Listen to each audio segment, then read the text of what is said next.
Hi, Riri. I'm glad you're here. Set these aside a little bit. Play with this again while I'm waiting for people to come in.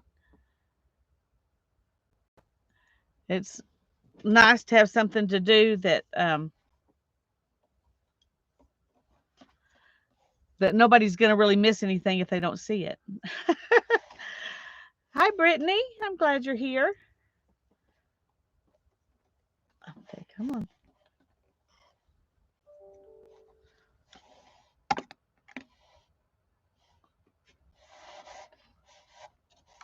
Hi, Mindy. She needs to do 20. Thank you, Mindy. Thank you. Thank you. I will, but I'm going to let some people show up first, and um, then we'll do our twining.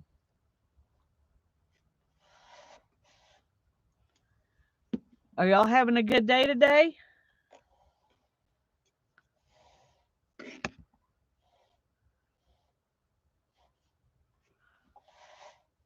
You said I did. I said to remind me, and I appreciate it. I appreciate it.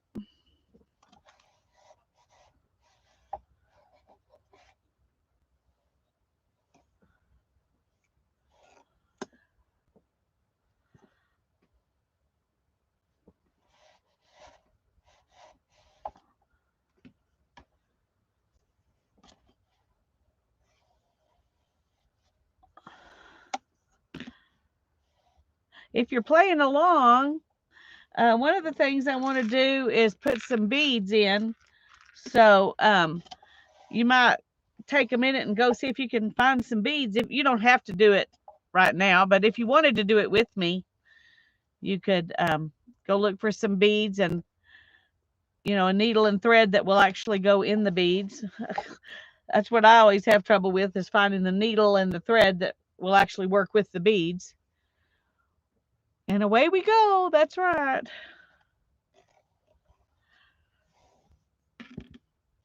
I'm gonna have to go ahead and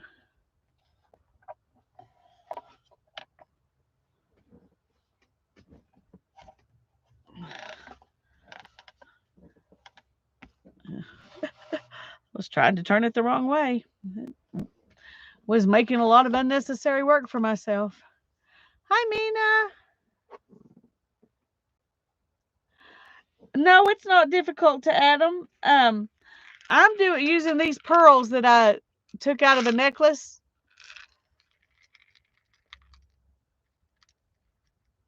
Just because I think they'll go with what I've got. I had this or I had blue, and I didn't think the blue would go very well. So they're a decent sized bead, but you can use any kind you want. Just something that'll show up. It's easy to do. Thanks, Riri. I really like this little loom too. I'm glad I didn't decide it was too small and not buy it. I almost did. I almost just left it there because I thought, well, it's so small I can't do that much with it, and somebody else might want to weave. But I am enjoying using it. So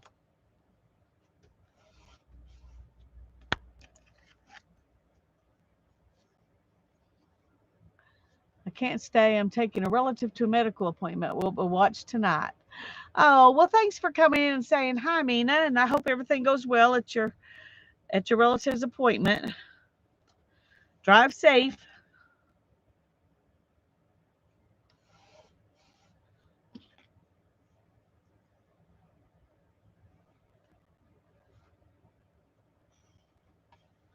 I keep thinking I'm going to look it up on Amazon and put a link in to this little loom, but I keep forgetting to do it.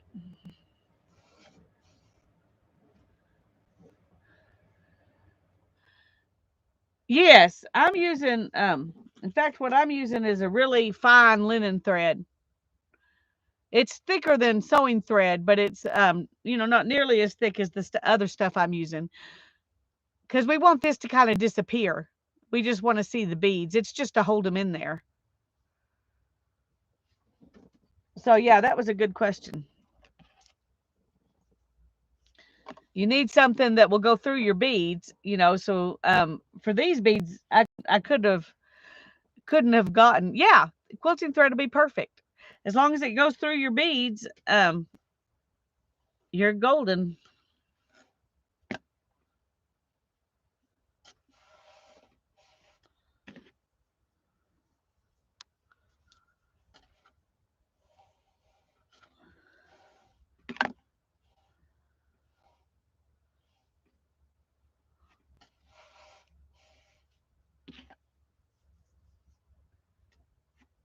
Yeah, you want something that's, you know, fairly strong, but it's not going to get a lot of wear and tear. So whatever you have that'll go through your beads and through your needle is fine.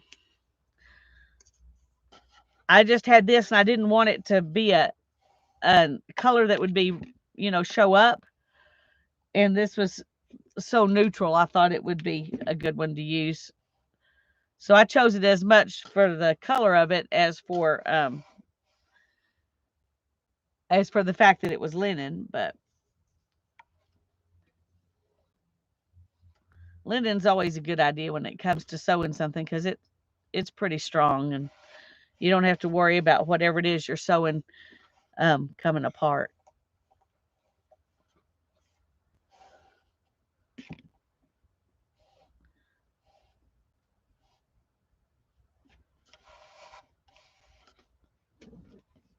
Oh,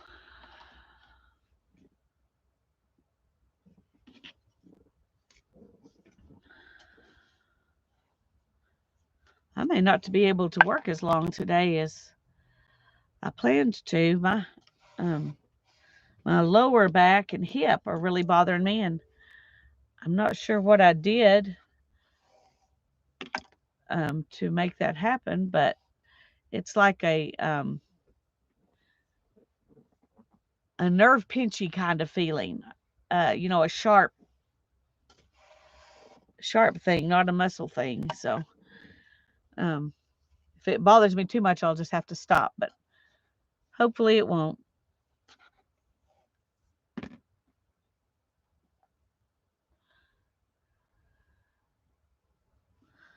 When we get to the fact that when we've been on here 10 minutes, I'm going to stop doing this and go ahead and move to my um, well, I said I was going to do twining first, but I meant first on that particular thing. I'm probably going to work on this one before I actually do the twining. But when I get to that loom, that's the first thing I'm going to do. Hi, Barbara. It's good to see you. I'm glad you're here. Well, yeah, I'm wearing it again. I'm just I I couldn't find it last night, so I didn't sleep in it. So so it was bothering me some when I woke up this morning. And I thought I need to wear that for a while today. Um, so I wore it while I've been doing the, you know, taking Hannah to school and picking her up and the running around that I needed to do um today. And I think that's when it does me the most good is when I'm in the car and I'm doing all the junk you do, getting in and out of the car and seat belts and all that stuff. It really makes a difference then. And I just haven't taken it off, but I probably will take it off in a little bit because I can go a while without it and be okay.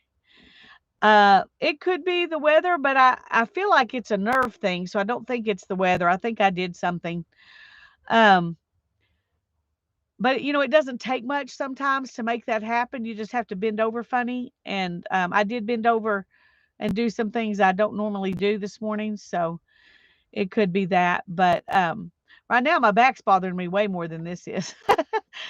Uh, but it's 43 degrees here right now. Got down to 30 last night. We didn't get any of the moisture they told us we were going to get last night and haven't gotten any so far today, but usually afternoon and evenings when we have the most. So there's still a chance we'll get some later today. I hope we get some.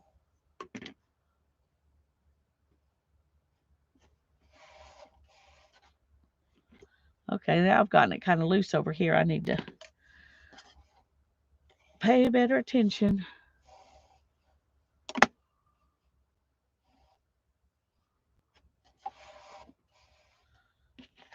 Okay, I'm going to put this one aside because I said 10 minutes. When 10 minutes was up, I was going to put it aside. So that's what I'm doing. And we're going to play with this one a little bit first. Oh.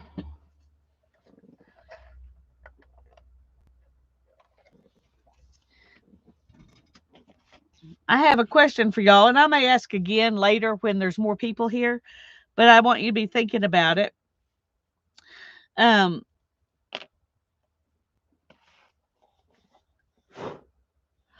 I'm wanting to do a wet felting project and make a bag. And so when I do that, I was planning on doing it and making a video, but I also thought it might be fun, more fun for me to do it live streaming because there's a lot of just sitting here and rolling stuff. And it'd be more fun if I could chat with y'all while I'm doing that instead of just sitting out here and rolling stuff. but but it takes a lot of that to do it. And so I didn't know if you'd rather have a video where I cut out most of that, or if you would rather have me do it live stream so I can chat while I'm doing it. Y'all think about that. Okay. I think I do want to fill in this little bit right here. And put some blue in places around before I start putting my green in. Snow. It snowed a teeny tiny amount here today. It didn't stick at all. And you could only tell because I was driving and saw it. You hate the snow word. Oh. Barbara says, I'm not going to be able to stay here today. Our other car's emergency beeper is going off, and when we turn it off, the emergency flashers are flashing constantly. Got to take it over to the dealer. Oh, goodness, Barbara. That's no fun. That's a yucky way to spend the afternoon. Well, I hope they can get it fixed quickly because that's not fun.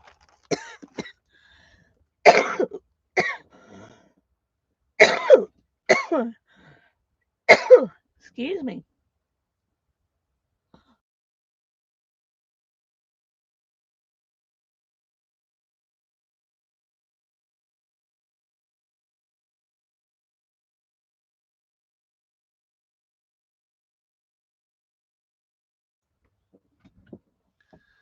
I hope you have better luck with your dealer than I had with mine. Okay. Where did the other blue go? I was going to do some more blue. Here's some blue. And then there's this. That's got a lot of green in it, though. I think we will skip that.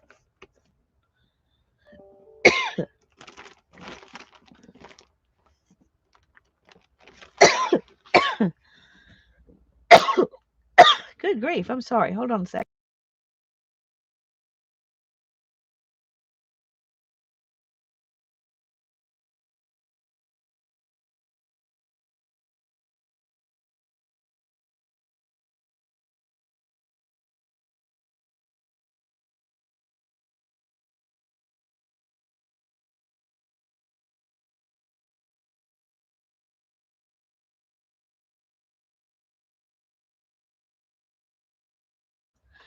Well, I thought I had some cough drops out here, but I can't find them. I think there's one. Okay.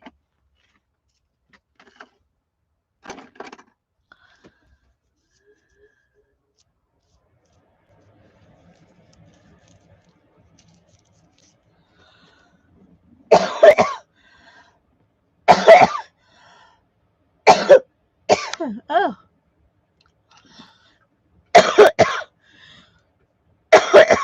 Oh, goodness. Hi, Jacqueline. Sorry, I'm coughing at you as you come in. Barbara says, in answer to your question, I love listening to you talk while you're creating, whether weaving or whatever. So keep doing it on the live stream as you can. Okay. Thanks, Barbara.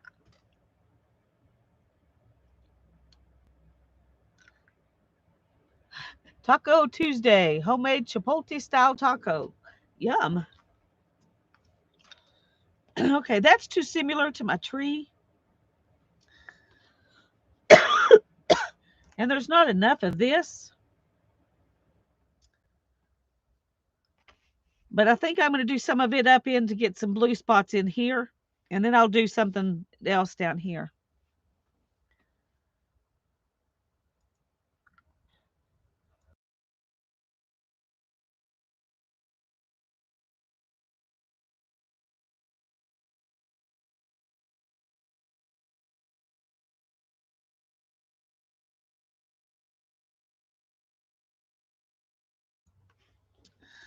Okay, let's go with that for now.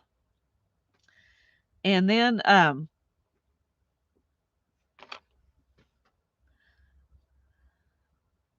not sure what I'm going to do down here. I may add in, I don't know. We'll get there when we do. Here's some more of those energized singles. You see that? That's energy.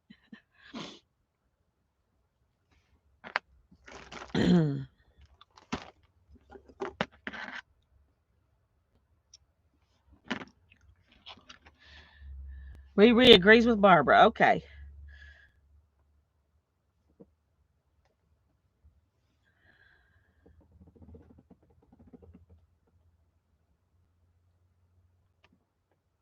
I'm trying to find the two ends.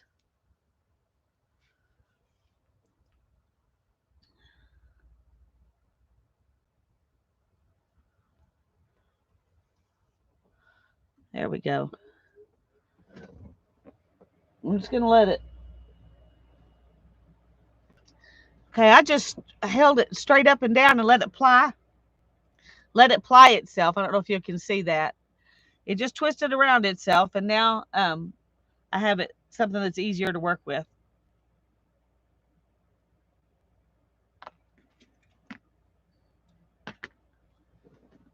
It's not energized anymore, but it'll be a lot easier to work with.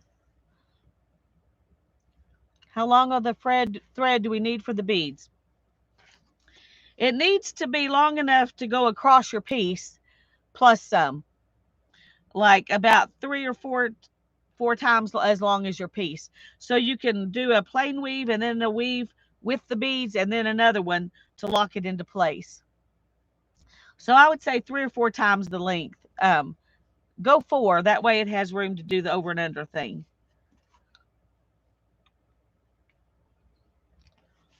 Okay, I'm going to go.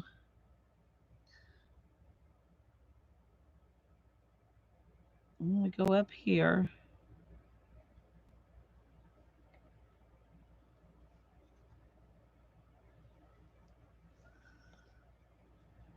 Okay, got to come off.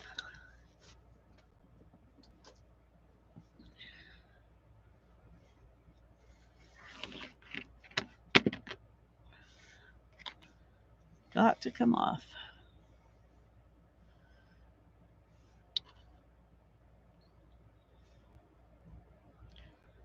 All right. Oh, you're welcome.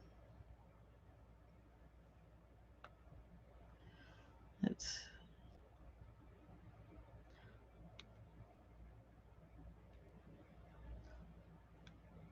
well.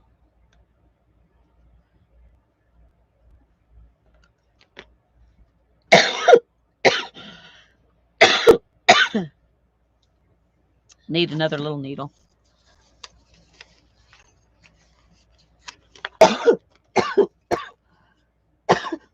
Excuse me. Part 2 was last night, Katie. It was last night's live stream. So it'll be the last video before this one. If you're looking on my channel in YouTube.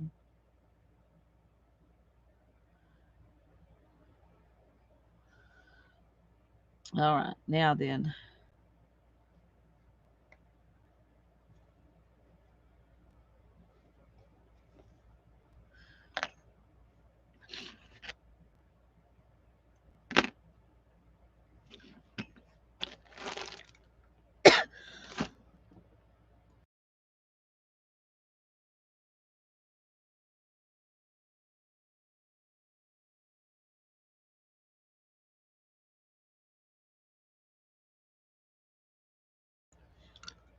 Okay, gotta gotta find your beater sometimes.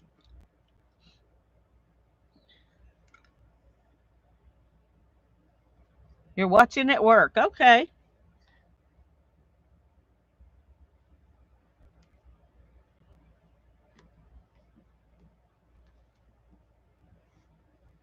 I'm just right now. All I'm doing is just filling in some little bits of blue to peek out from behind my leaves, which we're going to do with this later.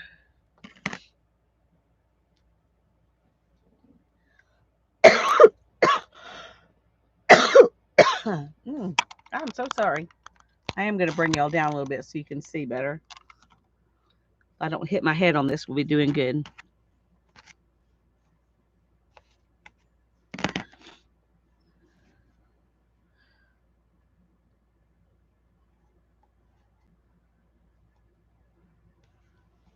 I am going to bring this back and forth and down so that it's um,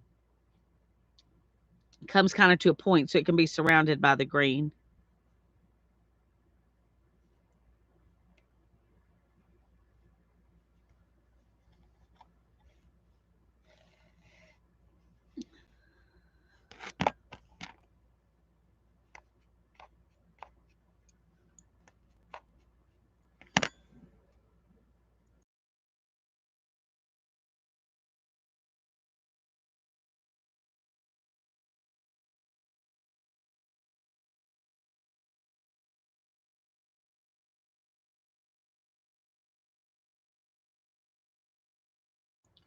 Okay, I'm going to have to run in the house and take some allergy medicine. I thought I had some out here, but I don't see it. And I am obviously needing it. So I'm going to be right back. Sorry. Uh, yeah, I don't see it. Okay, be right back. But maybe I won't cough as much after I take that or sneeze or whatever.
Well, I meant to grab some cough drops while I was in there, and I forgot because the mail came while I was in there, and I got something.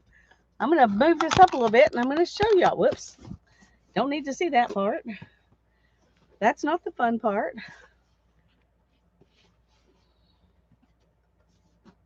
Let me. There's a lady I watch her videos, and her channel is Youthful Fiber Farm. I think that's the name of it. But that is the name of her farm. EWE Youthful.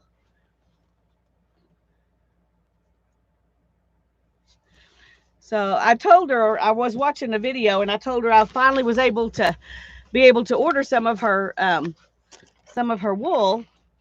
I've been wanting to do that for a while. Anyway, she sent me a thing here, and it says, let's see, what does it say? She says, "Thank you, Lisa. So glad you could get some fleece. No, some fiber. And it's the very last bump of Jacob. I also included a 4-ounce ball of our signature fiber compliments of our Fiber It Forward program." Well, how sweet is that? They have this program where you can donate $5, and they send fiber to people um, who don't have the money to buy fiber, I guess. Um, and this is the 4 ounces of the gift. That is so sweet for her to include that. Now I feel guilty that I told her that I had to wait so long because I couldn't afford to buy it. But anyway, this is sweet. This is Romney and alpaca and silk. It's a gray. That is lovely fiber. That's going to be so much fun to spin. Youthful Fiber Farm and Mill. Um, and then this is, and look at this tissue paper. Isn't that adorable? I love the tissue paper. This is what I ordered. It's a dark Jacob, and it's browner. It looks blacker on the camera, but it's browner. And it's a bump. It's what they call a bump because it's all wound like this rather than in a ball. But that's so pretty and so nice and soft. She talked about how soft this Jacob was. And they had it in 3 different colors, a very light color and a gray, and then this dark brown. And so when I ordered, I really wanted the dark brown. I was glad they had some left. I didn't realize I got the last one. Anyway, I don't know if I can get that back in there.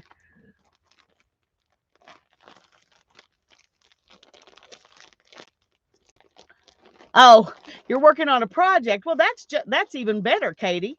I'm glad you're working on a project. That's way more fun than working an actual job.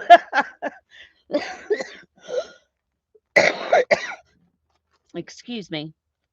Well, that was really sweet of her. I feel kind of guilty because I don't think I don't think of myself as a needy person who needed charity fiber, but I love it. I'm happy. I just have a budget, and my budget wasn't allowing me to buy any until now. But that was extra super sweet of her. It is work, but it's work. It's fun work I do when I feel like it. Yeah. Hi, Janice. Janice is listening while she's at work. So I know that paper was adorable, wasn't it? Okay, let me bring you back down now. Put it up so maybe I won't hit my head on it. Anyway, I was looking forward to getting that Jacob, and I thought that was heavier than I expected it to be.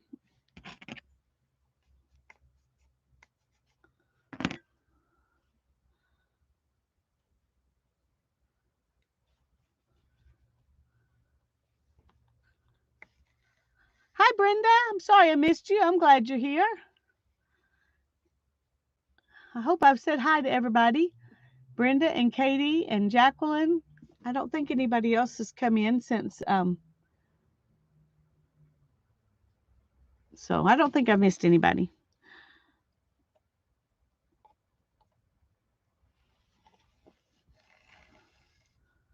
I'm just kind of making a not exactly a triangle, but you know, a shape where I can put green around it.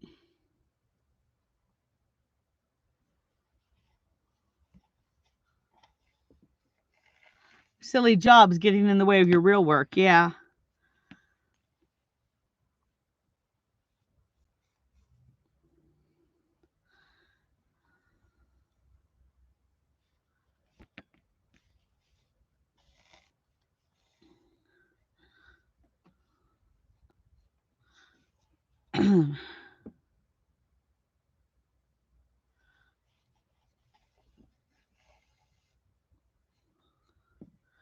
Okay, and I'm just going to go ahead and stick this through. That's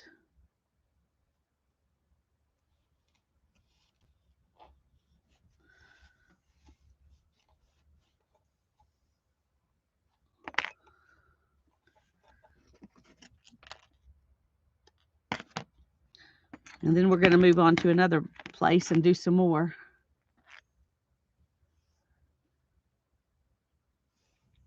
Anyway, if y'all want to watch Youthful Fiber Farm, let me go look at and make sure what her channel really is, because I think you would enjoy it. She gives a little tour of her farm and she gives a little tour of the mill and shows you how she does things at the mill.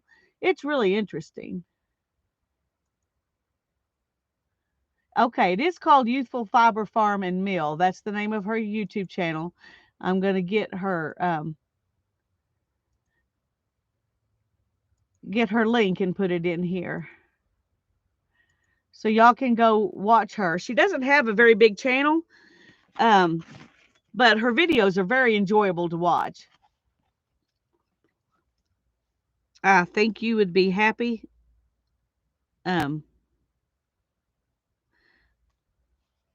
I think you'd be happy if you watched her. I think you'd enjoy it. She has, you know, a lot of animals, and it's fun.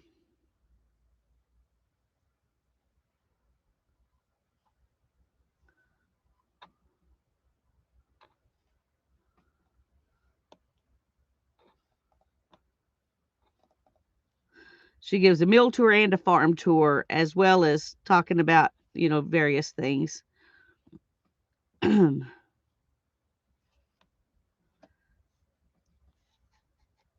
Okay.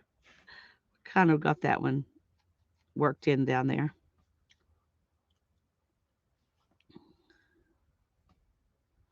I'm kind of working backwards.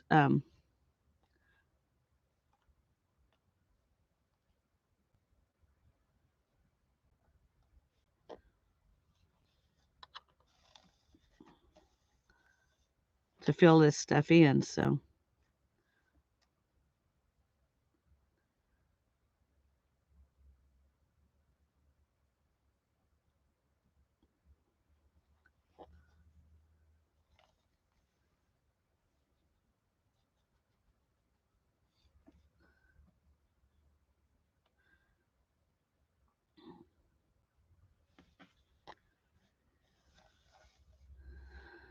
Okay, my little tails all keep getting caught. Now what I'm doing over here is just going on this line. Oh, you can't even see. Sorry. I didn't realize. Y'all need to tell me these things. Lisa, you're working below the camera. Um, I'm just going up this one with it like I did here, so there will be a slit right here. And I'm okay with that. I'm going to show you how to not have a slit when we get over to this one in just a little bit.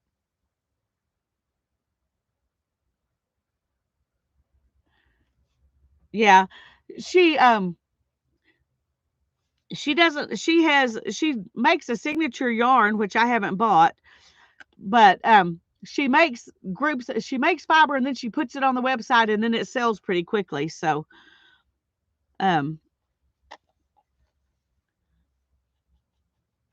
but if all of her fibers as nice as these that she sent me, the one I bought and the one she just was sweet enough to send me, um it's going to be good fiber to spin because these are definitely nice.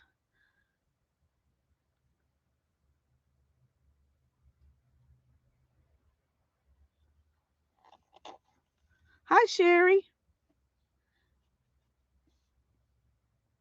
And she's so sweet and fun. Um and you can learn a lot from her too. She has a lot of good information. She talks about her chickens and alpacas, and she has a pony that she rescued that lives on the farm, and her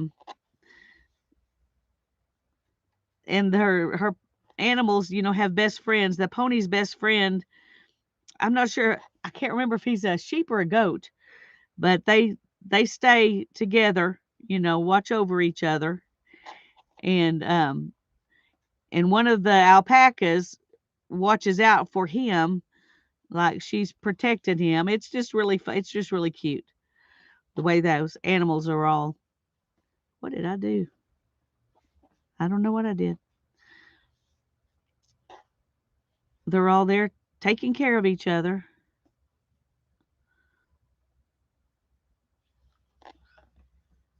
I don't spin, but I do felt, and I love supporting ethical breeders and farmers.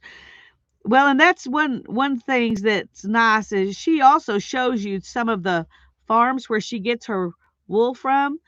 Um, she uses some of the fleece from her own animals, but she doesn't have enough animals to support the mill. So she buys, local wool, which I love to support that too. That's um, one of the reasons I wanted to buy wool from her.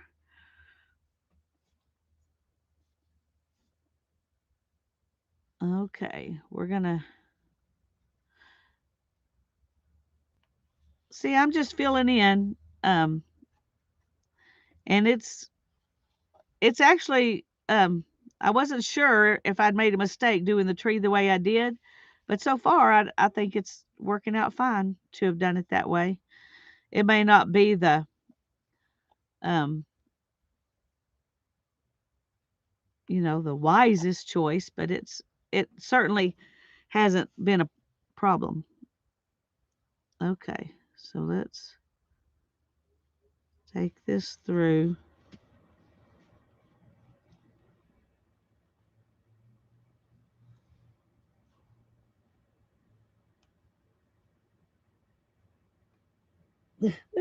Come on, needle.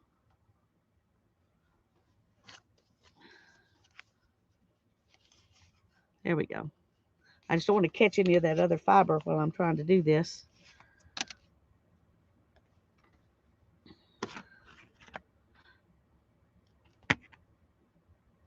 Well, I know her signature blends have a lot of Romney in them, and Romney is a good felting wool, so I think it should work out for you. Okay, I'm going to go up here. All the things you're not really supposed to do, that's what we're doing on this one. And then we're doing the stuff you're supposed to do over here.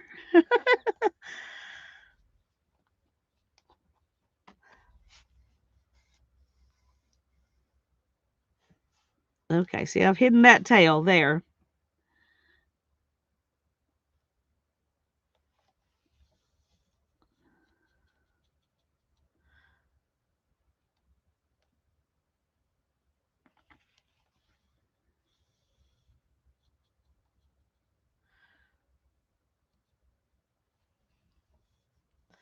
And we're just going to weave in a little blue here.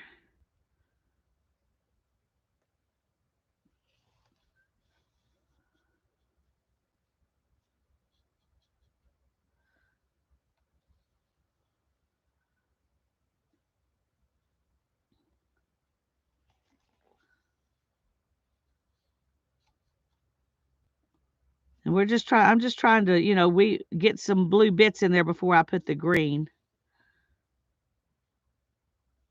so that we've got some sky.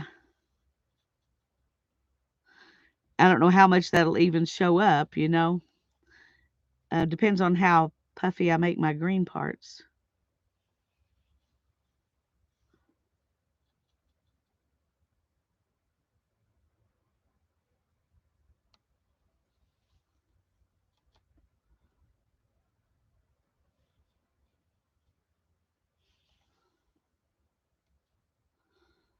Okay.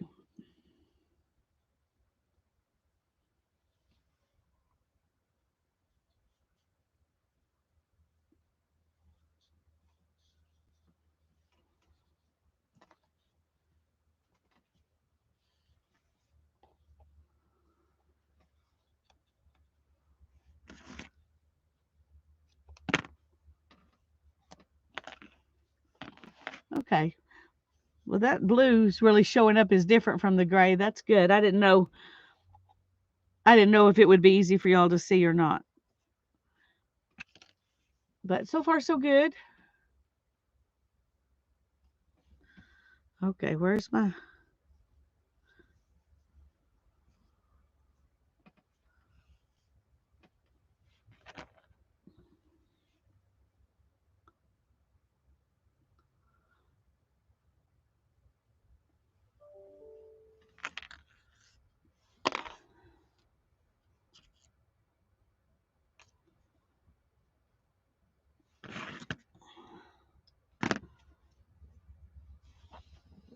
Okay, I don't know if you can see this, but I'm just letting it spin back on itself. No, you can't see it. It's too...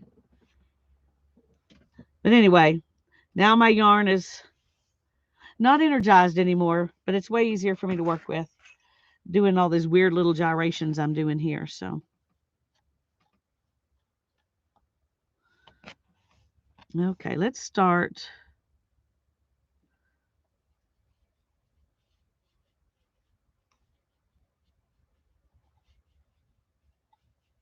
Let's start right here.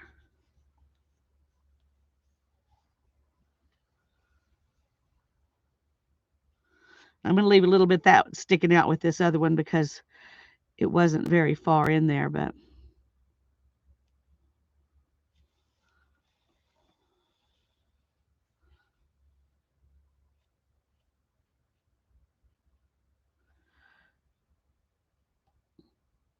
Katie, I don't know if you've seen the Shave 'em to Save 'em at the Livestock Conservancy program, but that's where they're putting together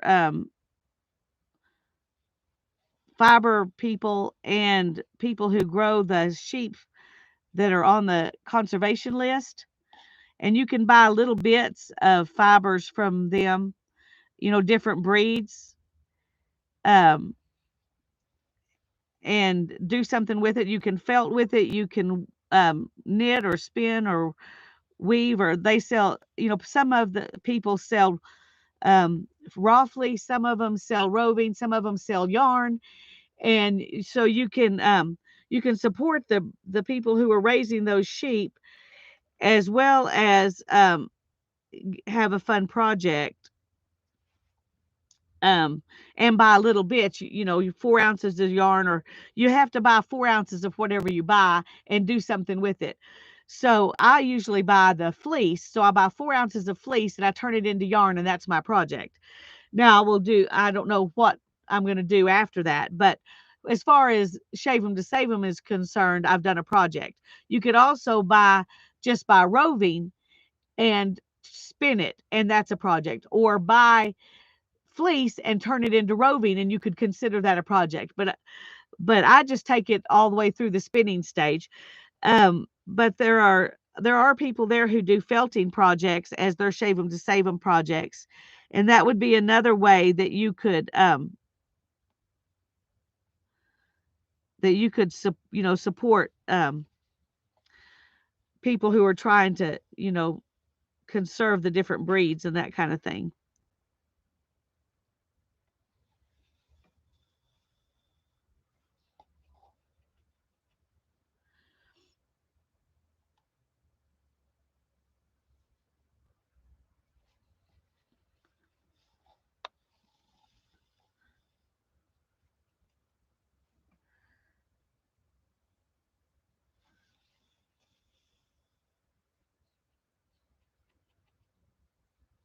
Okay, I'm going to go a little bit further here. And then we'll move on to another spot. Actually, filling in the places left behind, that's really kind of fun.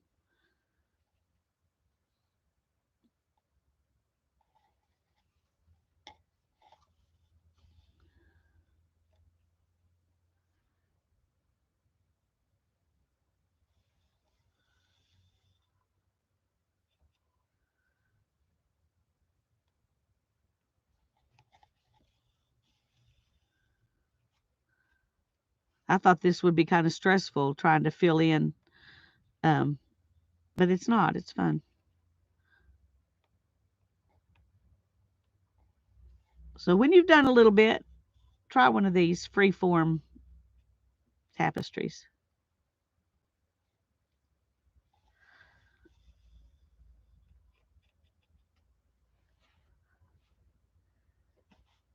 Okay.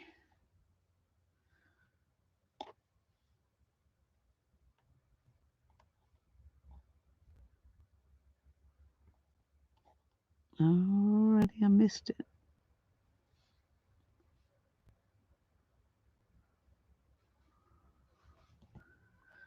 Okay, let me see if I can.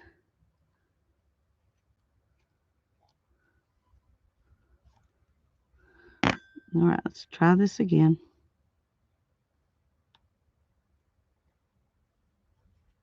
There we go.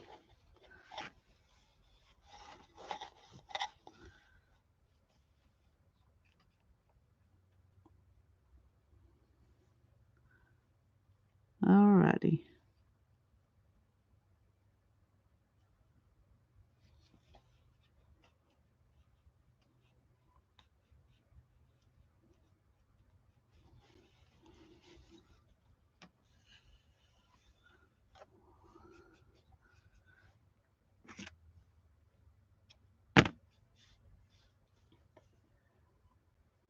All right. There's some of that. I think I'm going to go ahead and do a little bit. Trying to think. I probably need. I'm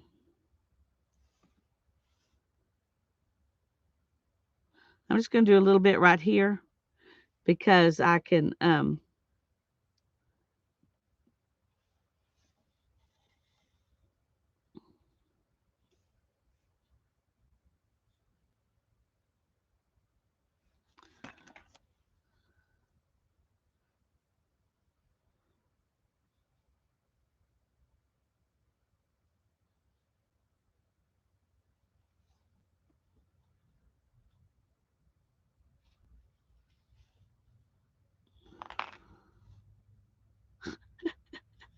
Well, I messed that up completely. Maybe you don't want to do that. Hi, Dana. I'm glad you're here.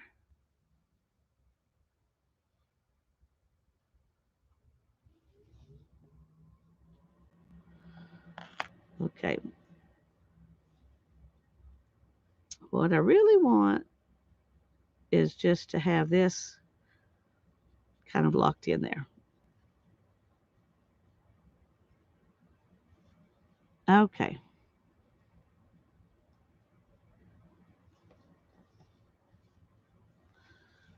We're putting a little bit of blue in. Um,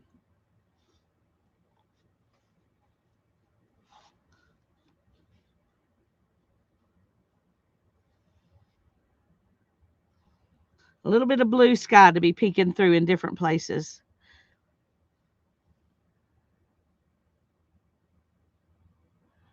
Lisa, did you ever get a chance to watch the episode I posted about to you in the group? I was dying for you to see the loom they show on it. Um, was it that history show, Katie?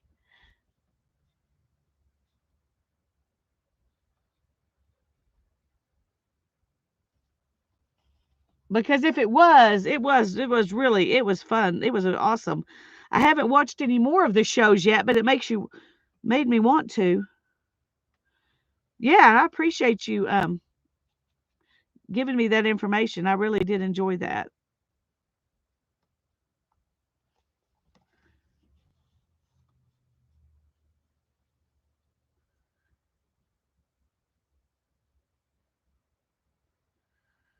Yeah, I watched it. That was good.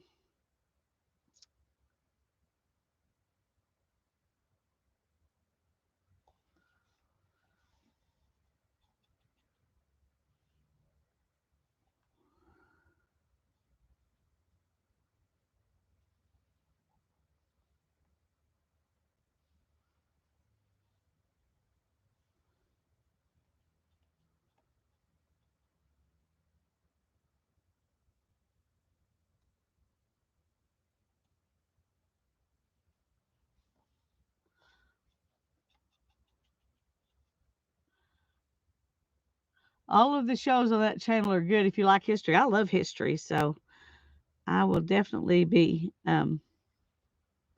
watching some more of them.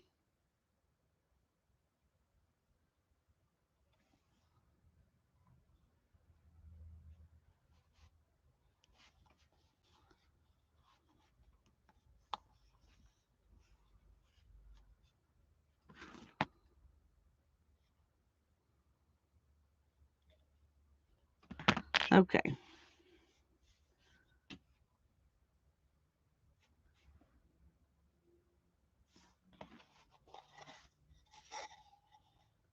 This is the back of the loom. And when you're weaving on it, it looks like this because you have these sticks pushed up. If you push the sticks down, then it flattens out. So in between, when you're not weaving, I just move the sticks in. So because I don't want this to, to break or something. But this loom came warped already. So that was nice. I didn't have to warp it myself.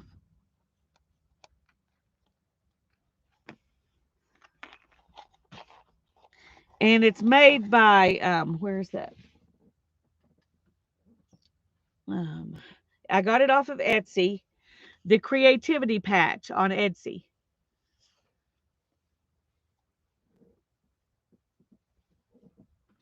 And they have smaller ones and shorter ones and ones that have more um not the teeth are wider apart, so you put bigger yarn on them. This is 8 dent. It means there's 8 threads per inch. I'm down there trying to show you down here.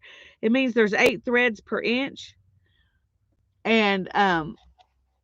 And I really like it. But you need to use, you wouldn't want to use real um well, you could, but you don't need to use fat yarn on one like this. If you have a lot of thin yarn, this one will work good. So, okay. Do y'all want me to keep adding some blue, or do y'all want to go on to working on this loom? I'm gonna move over there eventually, but I didn't know um if you were ready for me to go ahead and do that or not.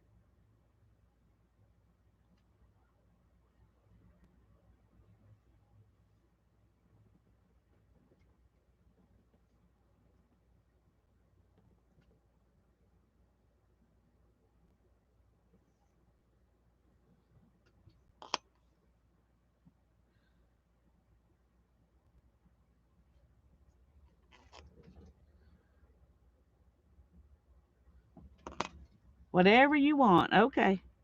Well, I'm gonna do a little more blue because I'm kind of enjoying it. Um, get a few more, spots in here of um. I think I'm gonna work. I'm just gonna work right out here in the middle, just for kicks because I can.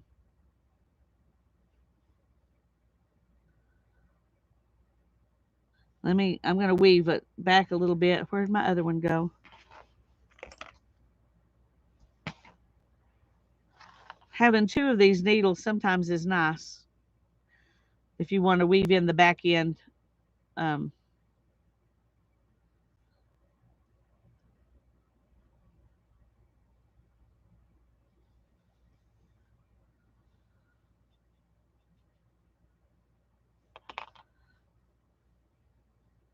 The only problem is I left it too long when I did that.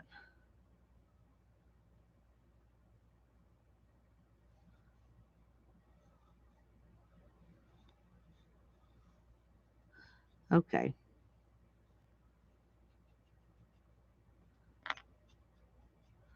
Now we're just going to be hanging out right here in the big middle. Okay, thank you, Katie. Thank you, Dana. I'm going to go ahead and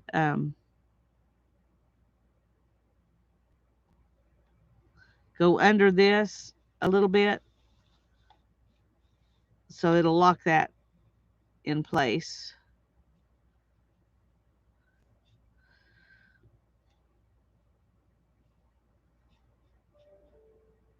And then we're going to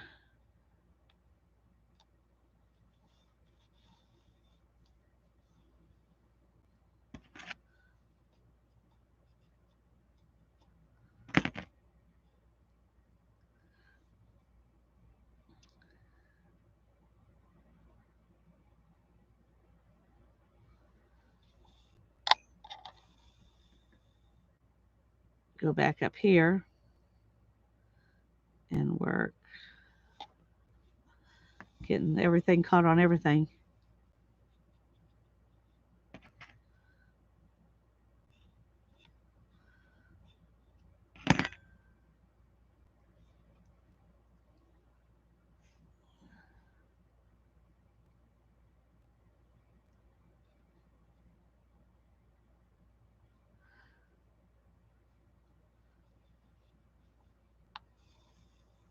I hope I'm not I haven't been watching to see if my hand is covering up what I'm doing or if y'all can see what I'm doing, but uh, I don't want to be hiding it from you.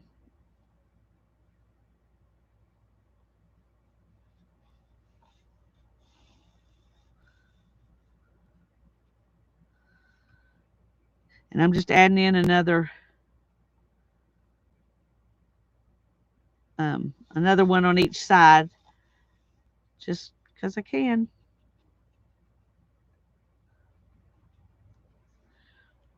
Because we want to make it a more organic shape.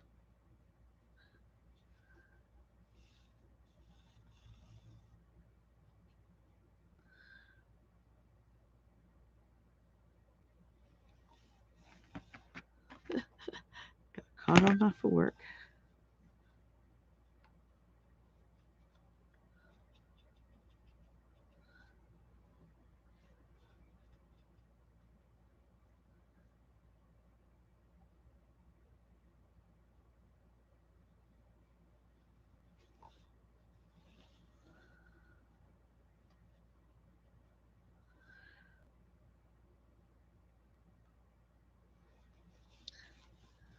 And now we're going to go back in one.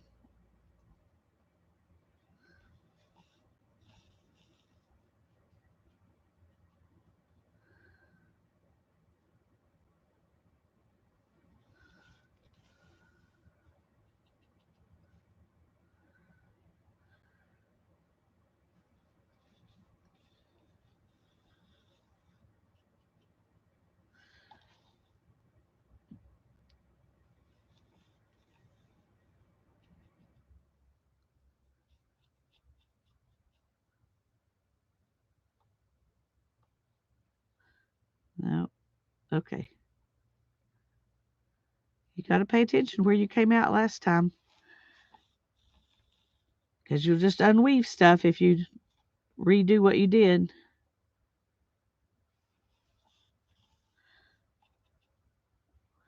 And that's not fun.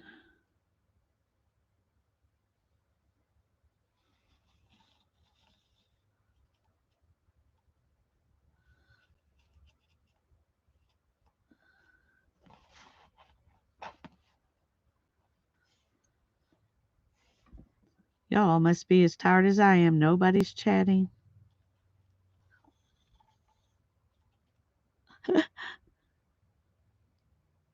Okay, I think I'm going to go on over here a couple just for kicks.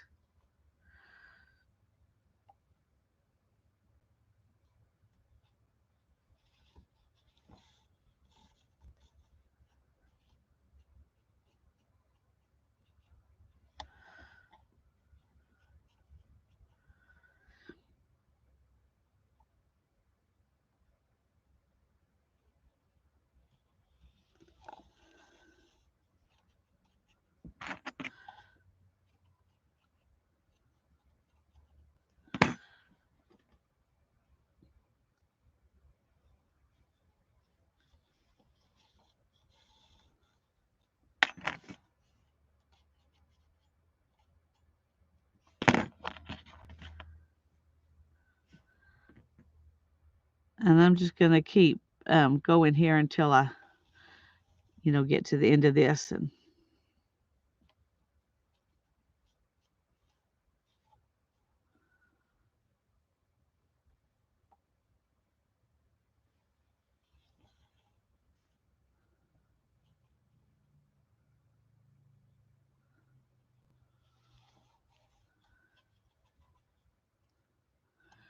like that. That sounds good.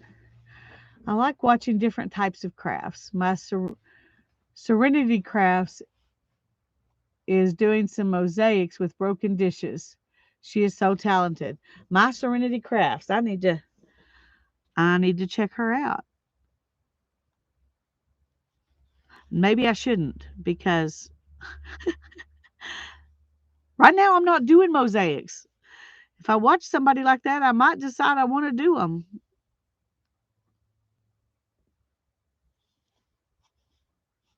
No, let's go over here.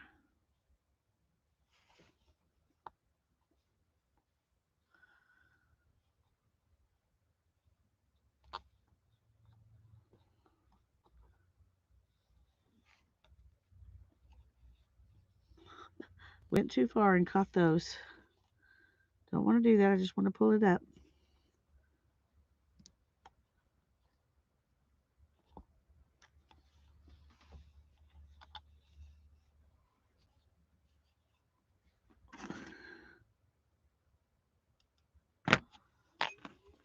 I'm just going to go ahead and cut that one too.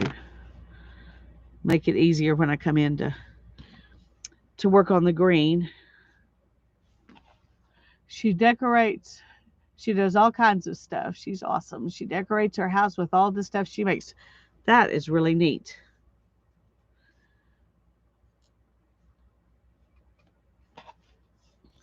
That's the kind of crafter my sister is. She does things to decorate her house. Um, so if she does something that has a purpose or a decorative purpose in her house, she doesn't do, just art journal books and things that just sit around and don't have a decorative purpose as far as she's concerned. Now, art journal books can be decorate your house, but most of mine stay out here. They don't decorate my house. My house is too full of other stuff to lay out books to be pretty. Uh, Mindy took a loopy pill. Lisa, I'm working on my piece, though I think someone slipped me a loopy pill.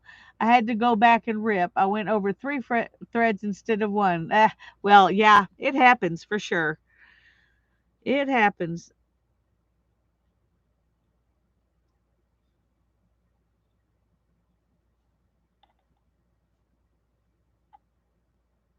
I told Hannah we were working on the warping that big loom in the living room, and she was like, "Oh, Mom, you slaved the reed wrong here." And I was like, "Well, maybe that's our mistake for this one because I always make at least one. Always make at least one." And then she found a mistake she had made. I goes, "Well, there's two, so we're doing good. We're getting them over with early."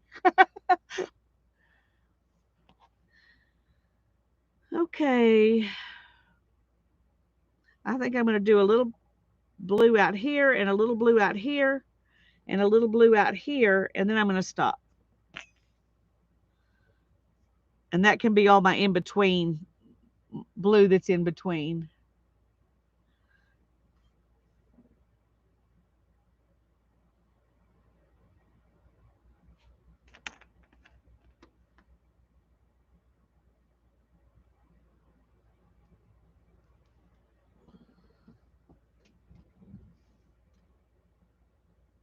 Okay, come on.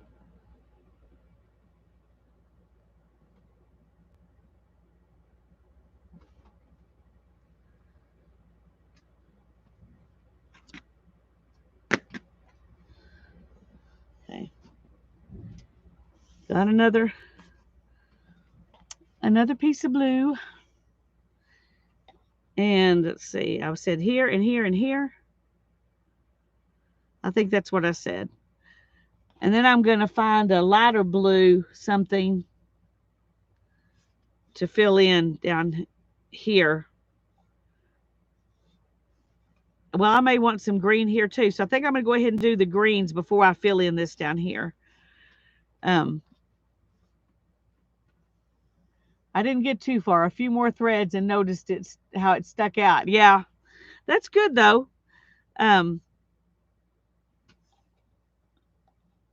Might as well, you know,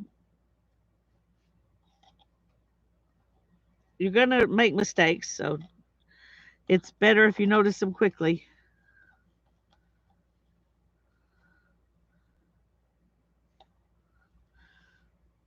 Alrighty.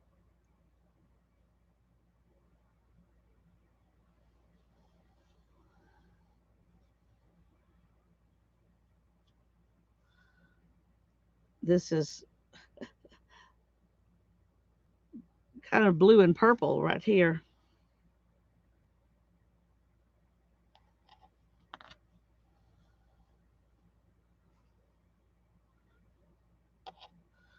These are not twisted.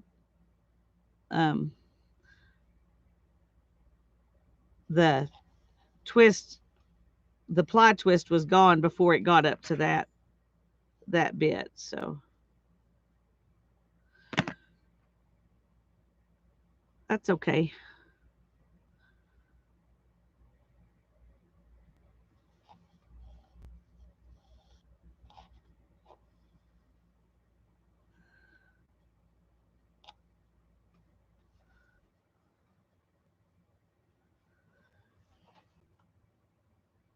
I'm glad you're enjoying it, Mindy.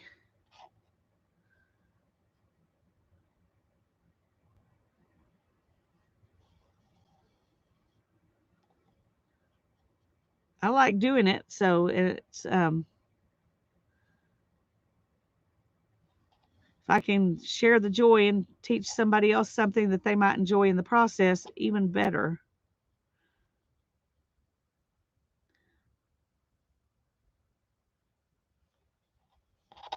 That's one reason I love doing the history fairs and um, demonstrations at the museum and stuff like that, is because you get to get, particularly kids um, interested in it, because they haven't, a lot of them have never had the chance to see anybody do anything like that. That's when, that's where I got interested in it, was at a bicentennial history fair when I was in 7th grade at the park. It's not too far from my house, actually. I still remember um, watching those ladies on those spinning wheels and the weavers. I was Someday I'm going to do that, and now is someday.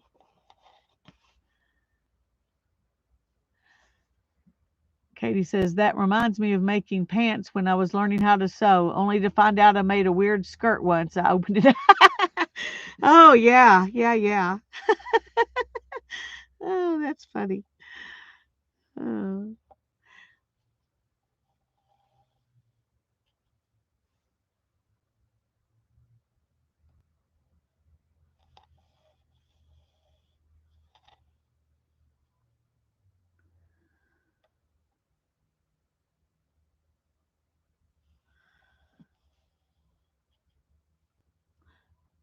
Sometimes you have to remember to stop if you're going to go over a thread and you want it to be the last one. You have to stop before it. Otherwise, if you've gone under it, I mean, if you need to go under a thread, you need to stop before it so that you can go around it and come back from underneath.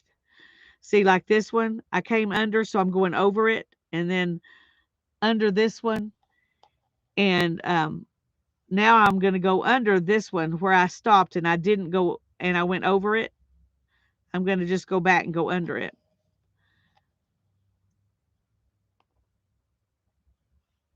And now I'm going to just go, whoops, I needed to go over, not under.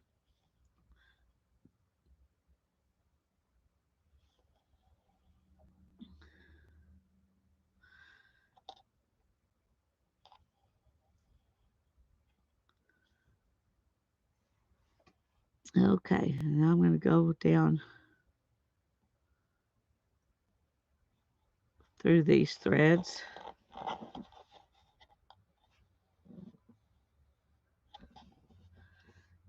And there's my bit of blue in that spot. Thank you, Teresa. I'm glad you're here. Right now I'm doing blue in just different places, and then I'm going to add in all the greenery. But I want some sky to be peeking out. I don't have enough of this to make it my down here sky. So it's something different's going to have to be down here. This is just my peeking out in the leaves sky, if that makes any sense.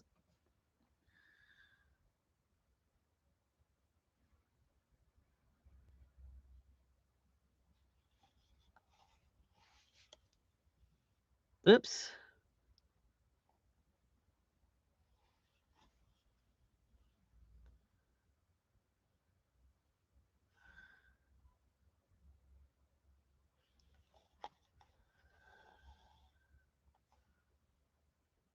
I'll hold this a minute till I get enough of this done that it'll that it won't pull out.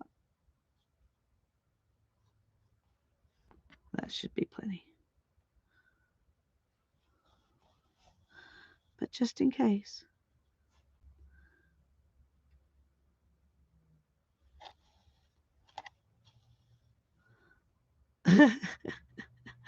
Okay, that's what happens when you do it wrong. You end up undoing everything you did. Well, one row. You can catch it earlier than that and stop before you get it completely undone. You know, if this was a bigger weaving or I was doing a bigger space, I would figure that out sooner. But when you're only going over and under 4 threads, you might as well just go ahead and go all the way back.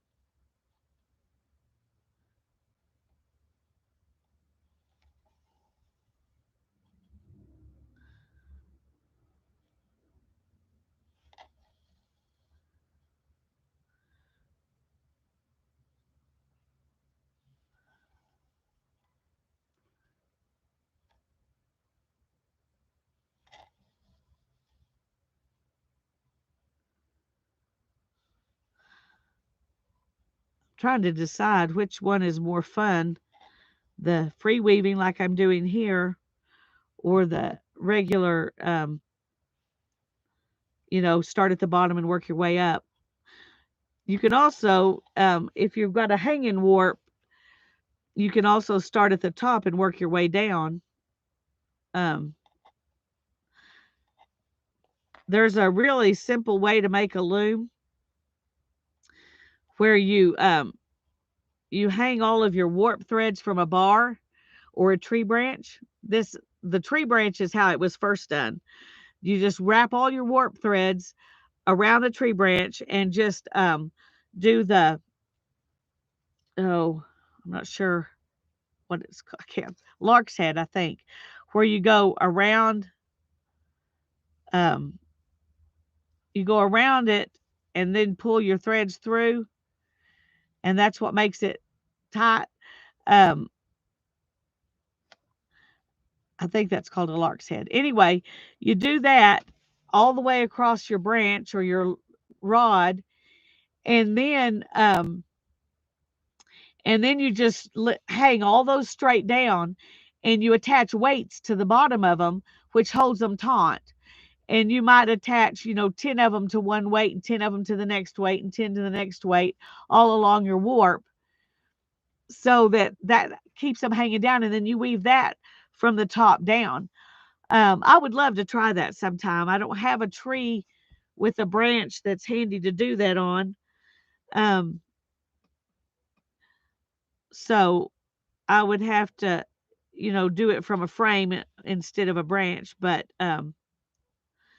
if you had a branch and you had like jute and rope and things like that to weave and sticks and stuff, and you could just leave it outside to decorate your backyard, I think that would be fun.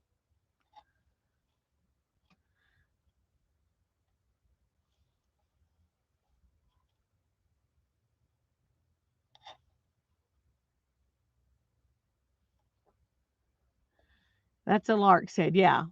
I thought it was a lark's head, um, but I wasn't positive because you don't want to tell somebody something, then they go look it up and they're like, I don't think that's what she was doing.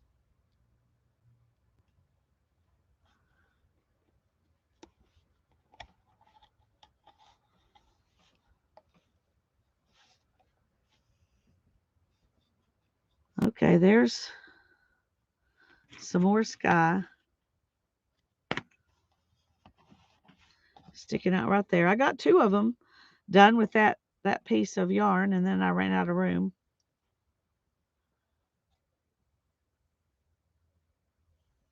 Is your car fixed, Barbara, or did you just drop it off? Dropped it off, yeah. That's what I always have to do.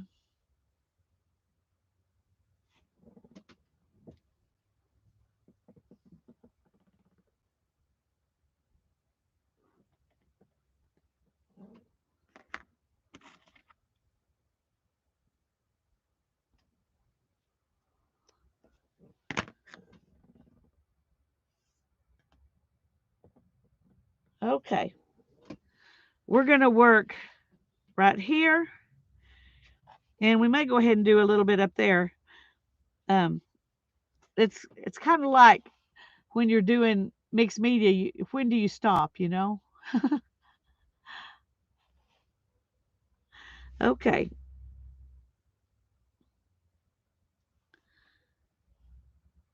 And I think I'm going to go ahead and do that. That's been working pretty well for me to go up through here and start right above the branch part.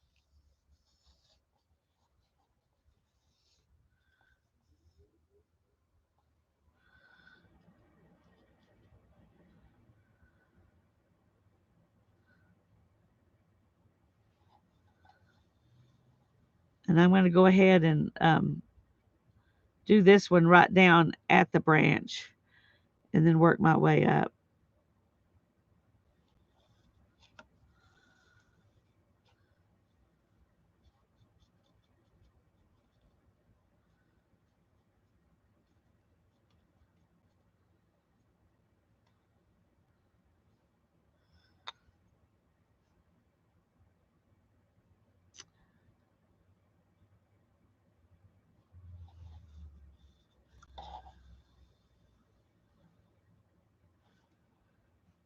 Went by the used bread store on the way home and scored some wonderful stuff.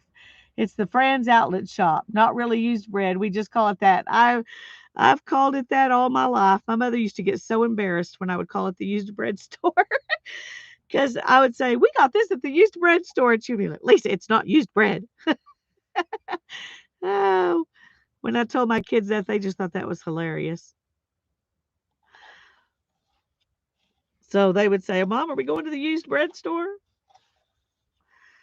Um, I've only been to the used bread store once since we started eating keto, and that was to pick up some stuff for Ethan.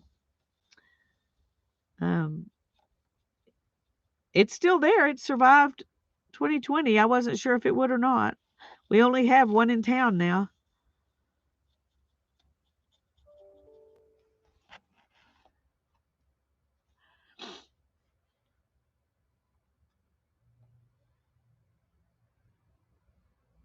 I'm going to go one more layer here, and then when I come back, I won't go back as far. We'll start tapering it off.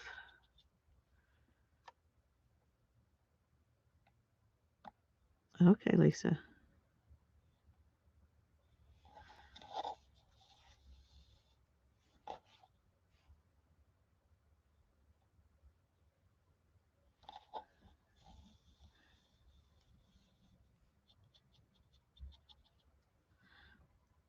my my grandmother on my dad's side, my grandmother and grandfather owned a bakery.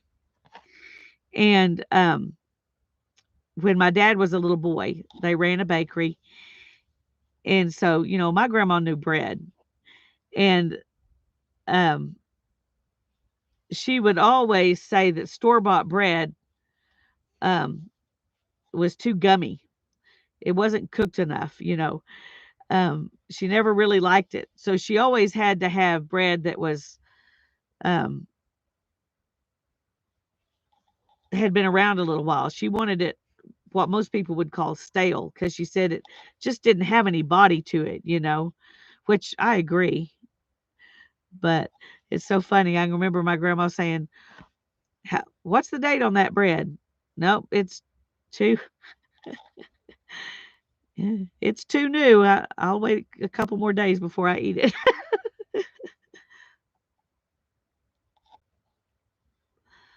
She was something else.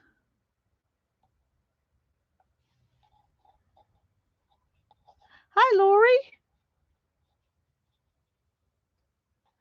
Well, to be fair, how much used bread can one town use? Well, yeah, yeah.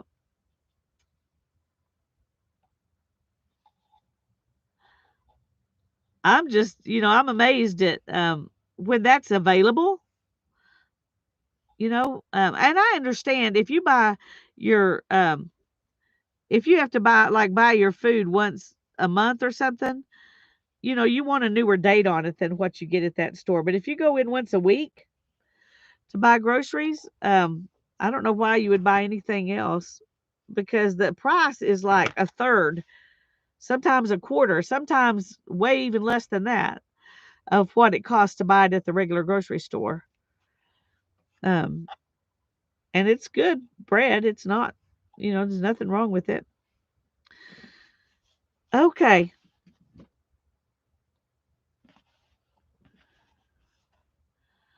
I missed that conversation. Why is it called used bread store? It is bread that it's not called the used bread store. Barbara and I just call it the used bread store.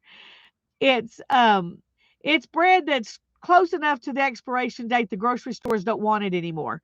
So it's not past the expiration date. It's just a few days until the expiration date. But I'm gonna do a little more up here and then we're gonna stop and wait for to do the green. Somebody was wanting me to do orange. Who was wanting me to do orange instead of green? I've got some orange, so I'm thinking about it, but um I don't have as much orange as I have green. I guess I could put some bits of orange in it. Like the trees were just turning, some bits of orange and mostly green. Oh, Katie says green leaves and then orange blossoms. Yeah, I want to say it was Dana, but I'm not positive. Somebody said they um wanted autumn. Yeah. And I love autumn. It's my favorite time of the year, so I'm okay with that. But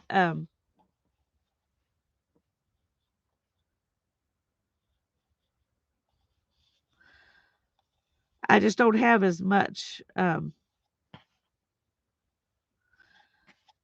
autumny stuff as I have green in this deal of homemade hand spun yarn.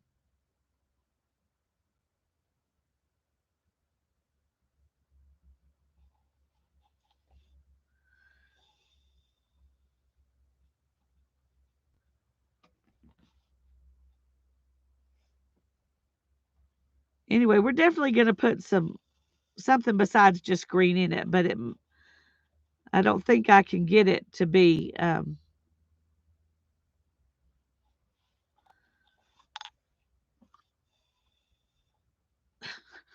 I just undid what I did. Need to pay attention.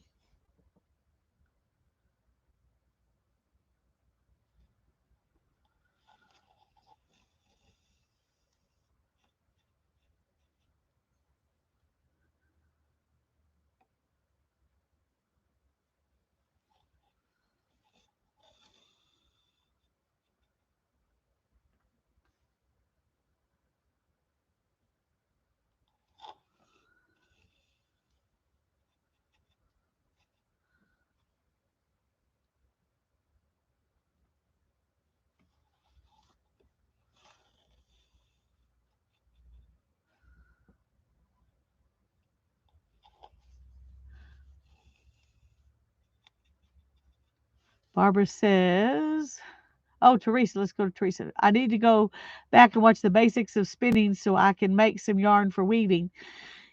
Yeah, the playlist is it. There's a bunch of those beginning spinning videos, Teresa, in the playlist that's just called spinning. So I think it's like 7 through 11 or something like that. I'm not positive of those videos. And Barbara says, I love watching you do this piece, Lisa, because I think I could have some fun with my little 4-inch loom. If I need it bigger, obviously I could make one on a piece of cardboard. You're welcome, Barbara. And I think you could have some fun with it too.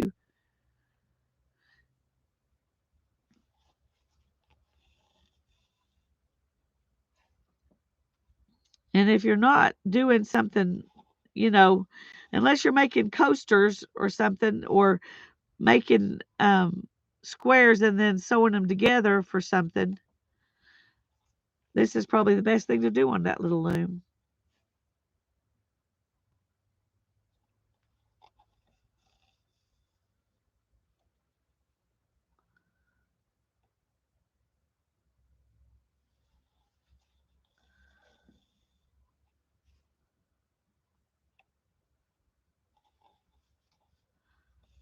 Oh, thank you, Barbara.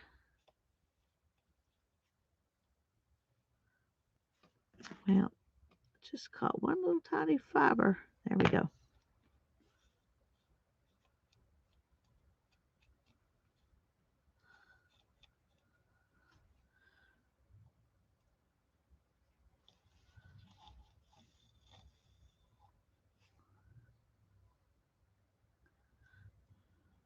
I'm going to do one more like this, and then I'm going to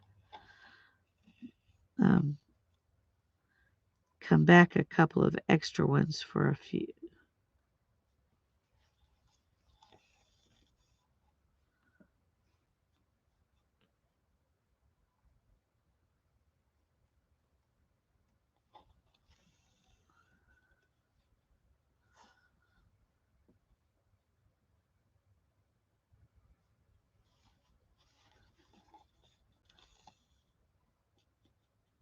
I was thinking of journal embellishments, cover thingies, whatever. Yeah, that'd be great.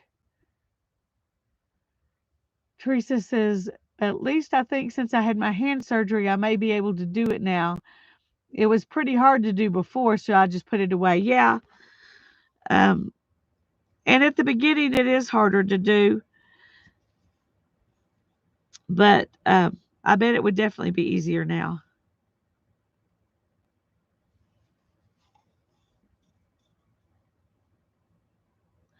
Okay, I'm going to go back one here.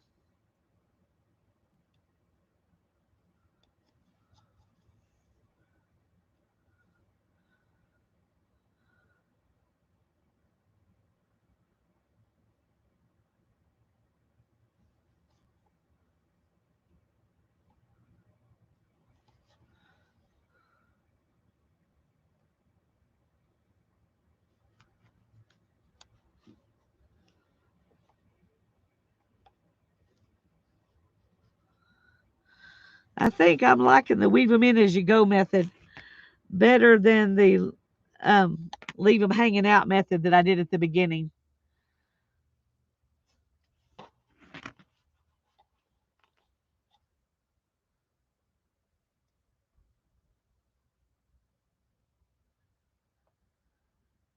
Is it a real loom? Oh, okay. One of those 4-inch plastic looms made by Clover. It's expandable to 4 by 8 inches. Um,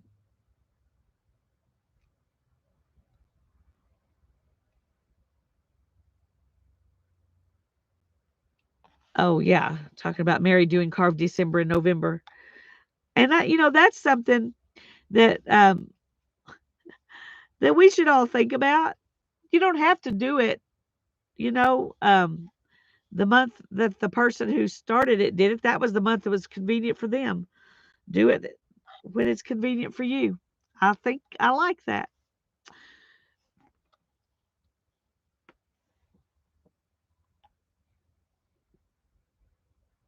That is sticking out. Okay. I think I've got my blue.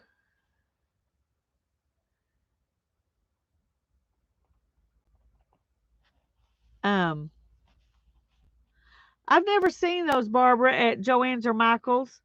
I've seen them on Amazon, but they do, at Hobby Lobby and places. They have some little looms you can buy. That some of them are, you know, kind of like this, but bigger. And I think those would work good. I haven't, I'm wanting to, I haven't decided exactly what yet, but I want to do one on here and do it with really thin thread, like sewing thread or something, and maybe do a vine with some leaves. I don't know. I'll have to get better before I do that, but I think a tiny one with really thin thread would be fun.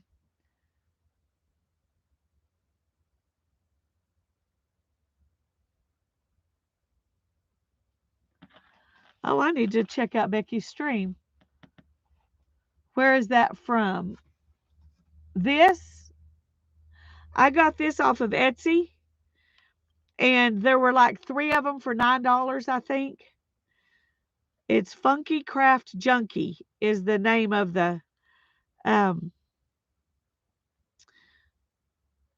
yeah, Funky Craft Junkie is the name of the Etsy shop. And one thing is they usually most people do them and they just leave them on here and hang them up like this. And so but I've and if you do that, you know, then it's real easy. If you don't, then you have to find a way to get your edges in, and I can show you how to do that when the time comes. But I got this one on Etsy too. I want to say this one cost about $30 or $35 for the kit. I can't remember for sure, but I think these were 3 for $9, and there are different sets. I think you could get 8, 10, and 12. I'm not positive, but eight's pretty good. Eight's a good one to start with, I think.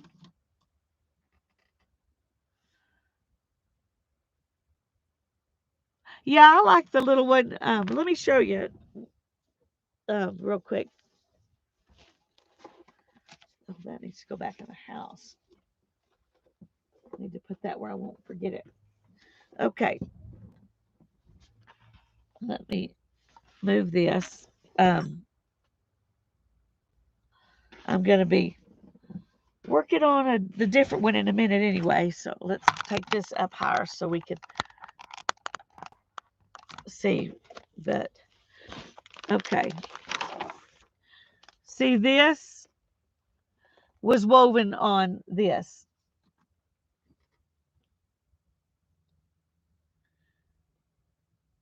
And there's a way to do it that when you take it off of here, you pull on that string here and then you pull on this string. And that way you're making your warp strings come in to match.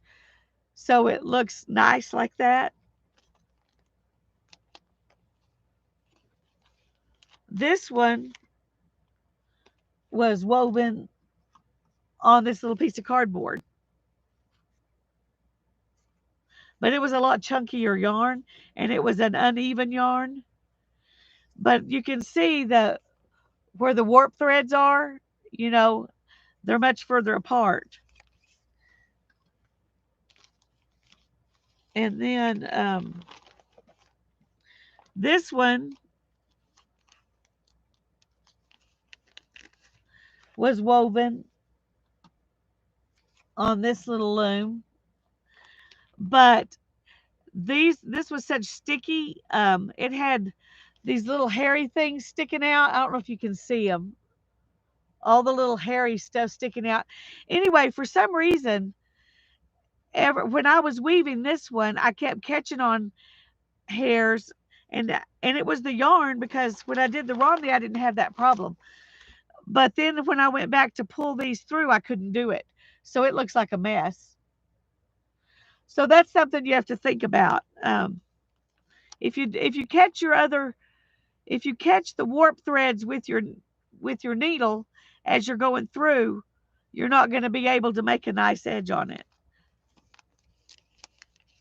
So that's something to think about.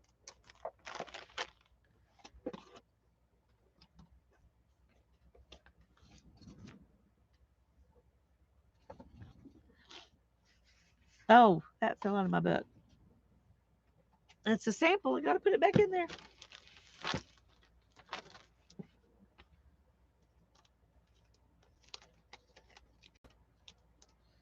Okay.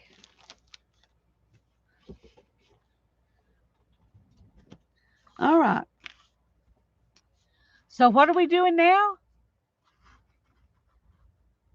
Twining. I'm going to move this down here and turn this around. And we're going to do twining like we did here, but we're going to do it up here.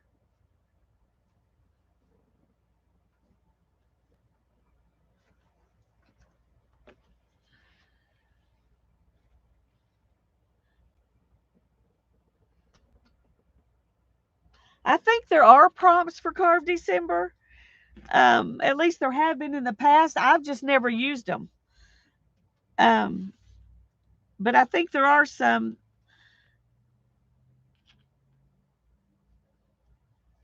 I think there are some. Somebody, whoever it was that started that, I think does have some prompts. Okay.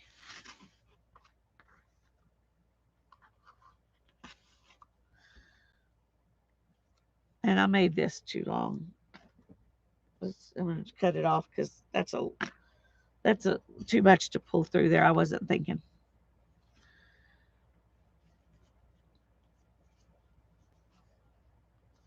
Okay, we start by pulling this under, and then we move it to this side and move this one here, and then we pull it under and move it down and move this one up.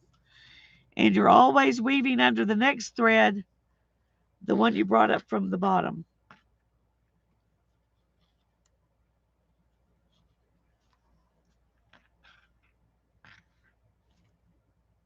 And you do a lark's head on this first one. At least I do.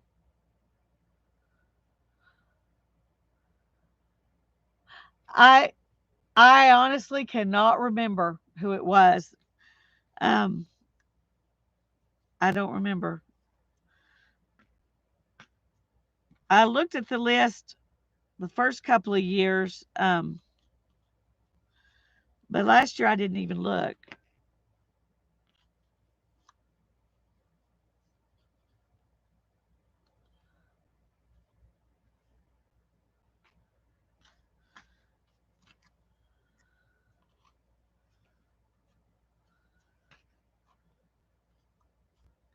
There are other ways you can do this. One way is with the crochet hook, and it's called chaining. And I may try that on the next one. But since I did this one on the bottom, I'm going to do it on the top too.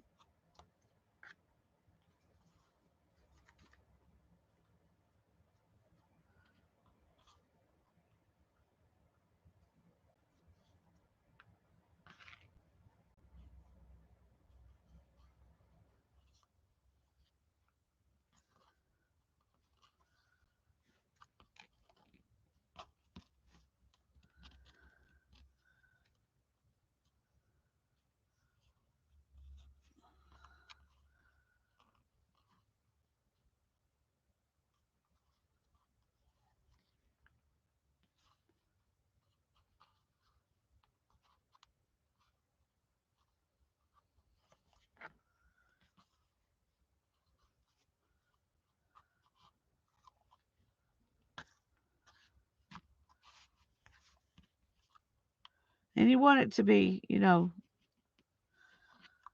uh, relatively straight. Now on a frame loom, when you do the twining, you attach it on the frame on each side, and then you twine um, in the middle. So, I mean, you twine in your on your warp, so it's held stable by the sides of the loom as well.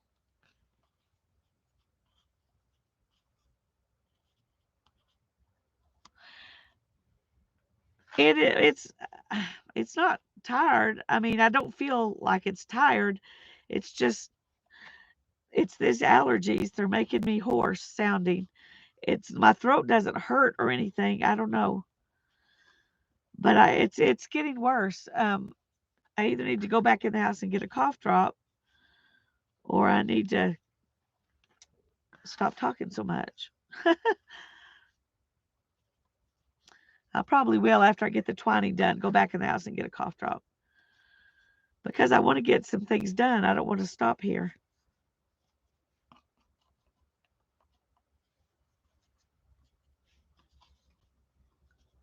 But it sounds horrible. I know. And I'm sorry y'all have to listen to that.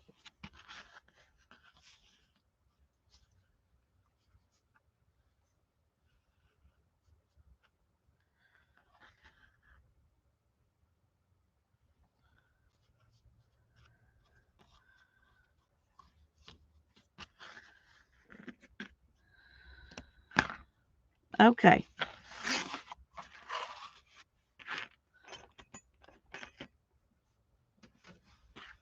I need to put these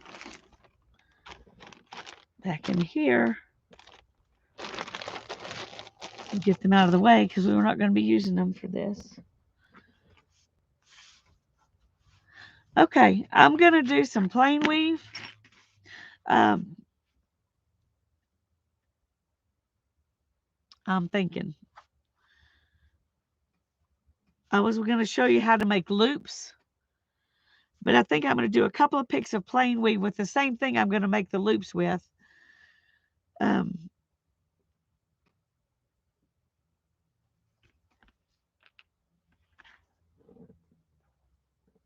so that the plain weave can just be like a transition. Okay, I messed that up. You need to pull out the yarn you're going to use so you don't have to stop that in the middle. Oh, well, I'm glad, Lori. I'm not in any pain. I just sound horrible. Good grief.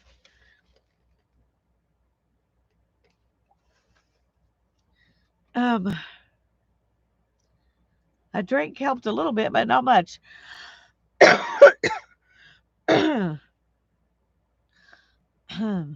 if that helps. Yeah, it's like this. It's just allergies, the gunk in my throat. Um,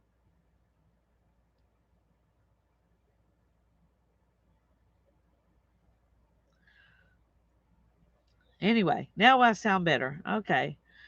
Usually I can feel there's gunk in my throat, and I couldn't feel it then. So I didn't know I just needed to clear my throat.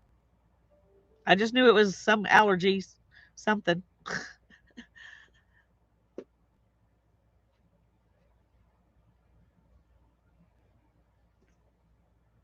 Okay.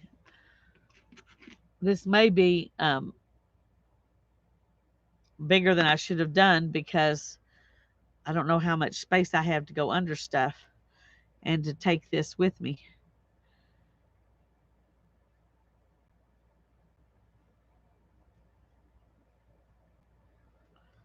All right.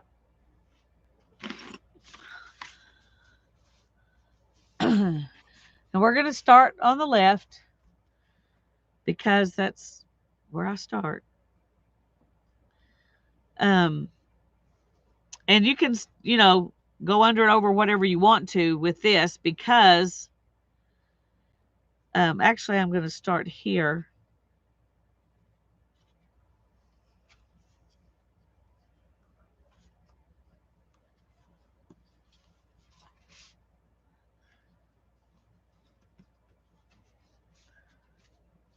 So I can leave that underneath.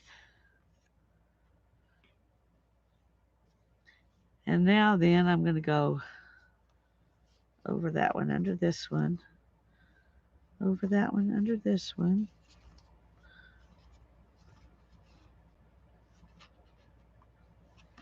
And we're just going to go all the way across. I'm about to get to the place where I'm going to have to stop doing um, the butterflies. But for right now, I still can, so I'm going to.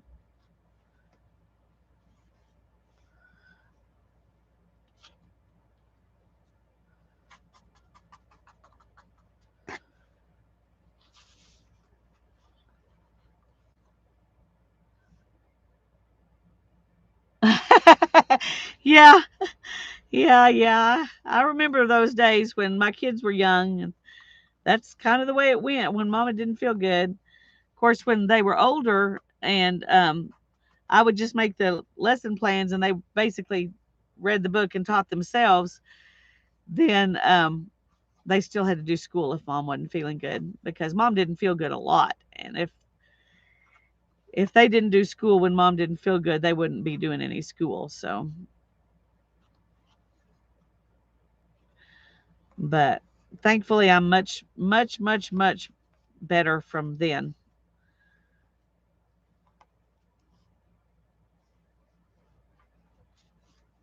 I was actually able to enjoy Ethan's last year of high school and Hannah's last couple of years. Um, as much as it's not the same when they're young. That's the funnest because of all the field trips and the activities and the crafts and the read alouds and all that stuff. That was the funnest. Um,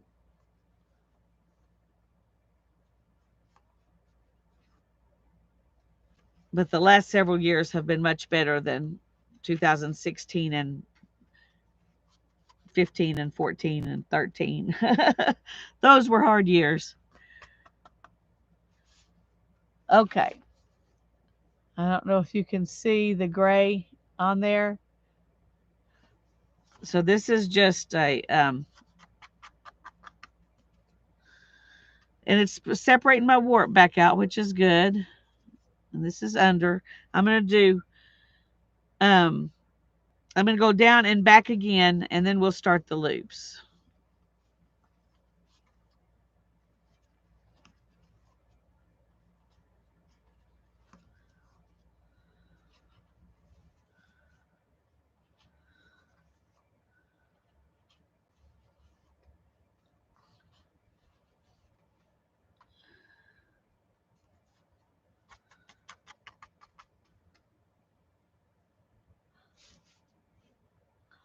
I'm glad you like it. I'm enjoying it. It's fun. It's the colors aren't as easy to see. This is a real purple.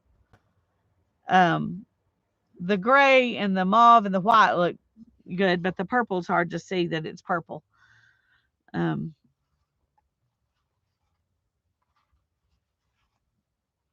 on the camera, in real life, if you were sitting here with me, you would see it real easy. But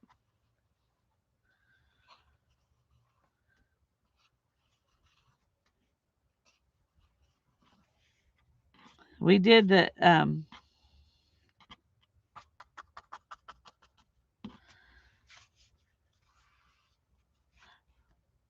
on Monday night. We did all of this. We did the pattern, and then the Raya knots, and I'm trying to remember if there's a name for the loops or if they just call it loops. There's probably a name for it. I just don't remember what it is. But the loops are fun too. They're a texture thing, like the Raya knots are a texture thing that just adds something fun. If you have a loop pile rug in your bathroom, it's that kind of thing that we're going to do next.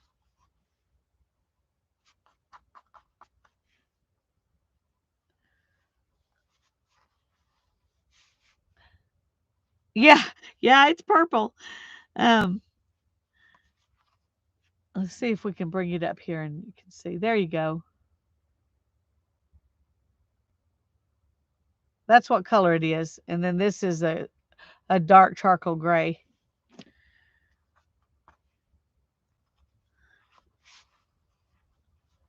Janet. Hi, Janet. I'm glad you're here.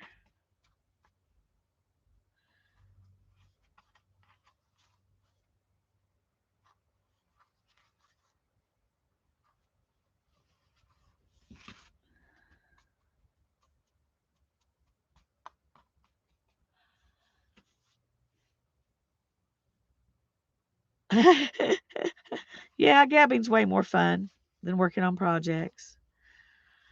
The best fun is when you're sitting right here where I am and you can do both at the same time. Okay. Uh-oh. No, there we go. Okay. Some of them just tucked down between these knots. And so it didn't look like it was even, but all right. You can use a knitting needle or a dowel rod or a pencil, anything that will fit across your warp. And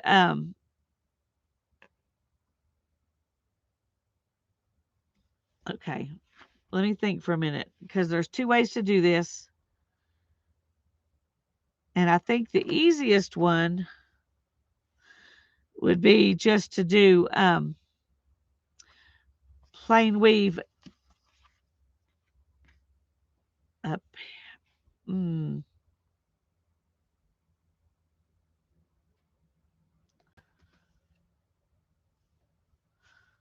okay, let's just do, we're just going to do a few at a time because you have to have a lot of loose stuff here. This is going to be pile loops, I think is what you would call it.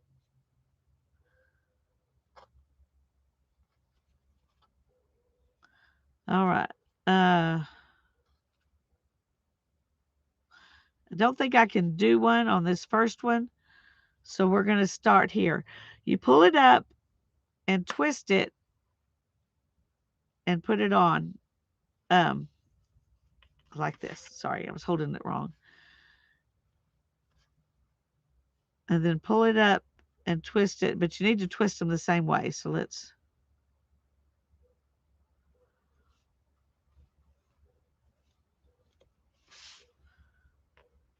And then you pull it up and twist it. And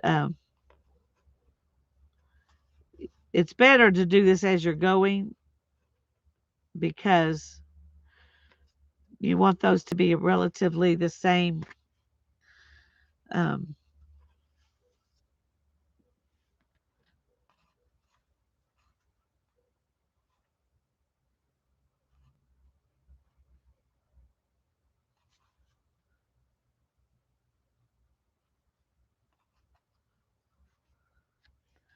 okay. And what you're doing is you're picking it up over the warp thread that you went over.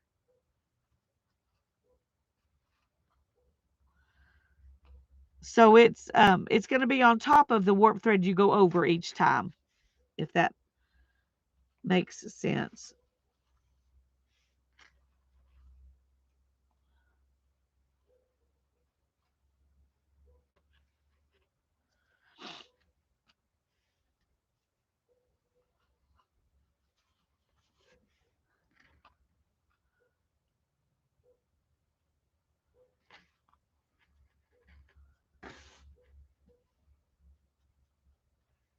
This is a lot easier to do on a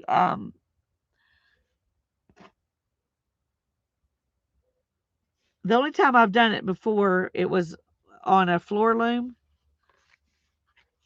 And you could just, it was just easier. But it's working.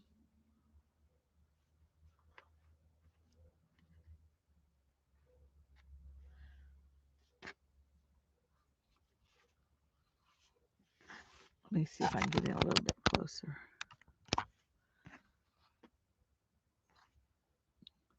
So I just twist that and put it on. And you just keep scooting your dowel rod each time you do it so that you can grab that one, but it won't be in the way of the next one. I hope that makes sense.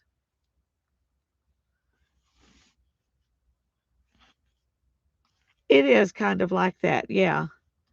Except when we get through with this, we are going to just leave them looped like this.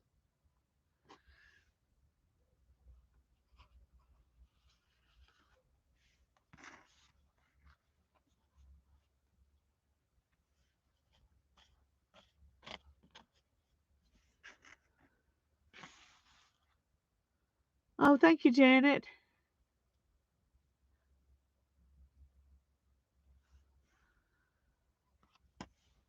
Okay, and we're going to go here and grab our loop. Okay. Now then, we want to pull this whole thing, try to get them where they're evenly spaced so that they look nice, and pull them down. And I'm just going to leave it just like this, okay? And then I'm going to do a plain weave. You have to do the plain weave afterwards to lock them in place.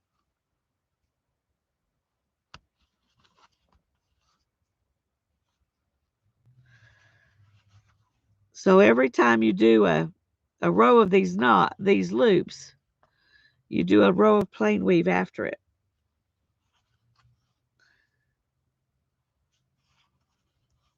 And as big as these are, it might be a good idea to do 2 rows of plain weave.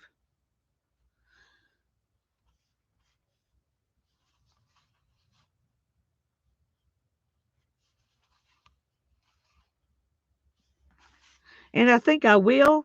That way, when I come back, they'll be in opposite of these. And there'll be, they'll sit in between each other. Kind of like we put the Ryan knots, in between each other.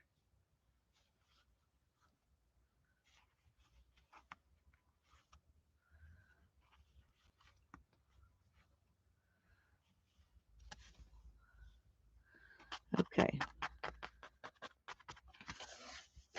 Now we're going to really make that tight as you can.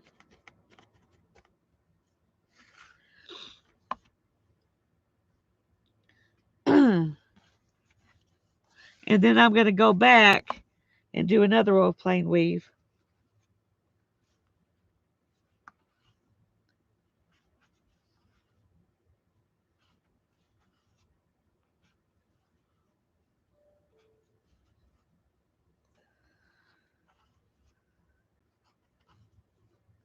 And then we can start our second set of loops from this side where we ended that first set.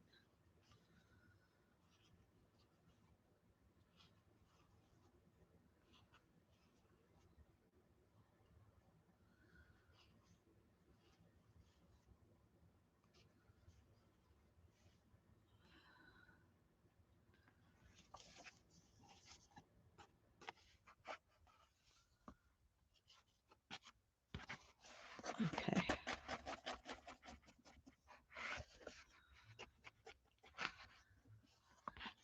Okay. Now then, we're going to take this out. And your loops will just kind of sit there. I probably should have done some more plain weave first so they would show up better.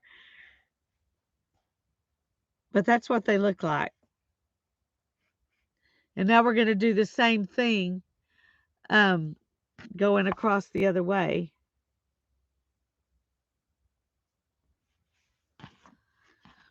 Well, if one of the stitches frustrates you, Sherry, then don't do it. Only do the ones that are fun.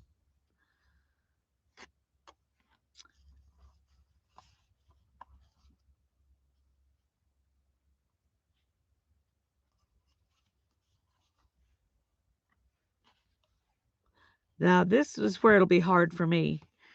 Coming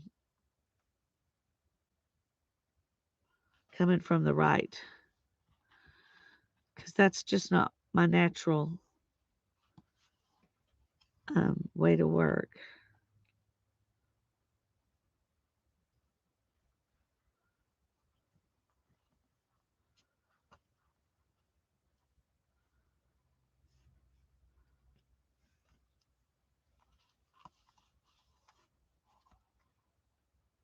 Oh, that was not what I needed to do. Okay.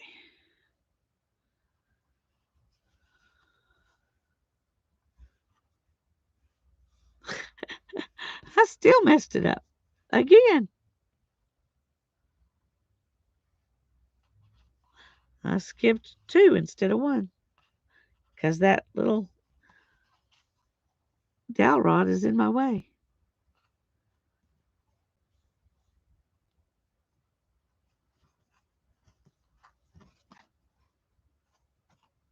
And it kind of stays in your way because it's actually, in order to hold this in place, kind of sits over the top of where your next loop's going to be.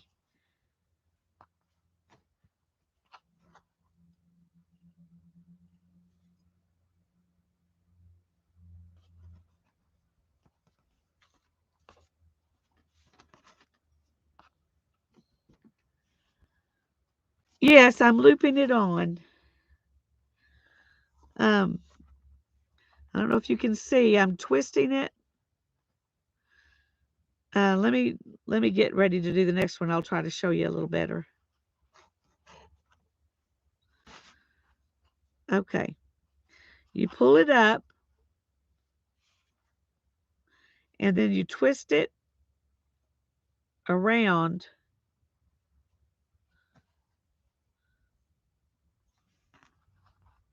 and then pull it back down. So let's do another one. Because you're not just looping, you're also twisting. Okay, so pull it up and then twist all the way around.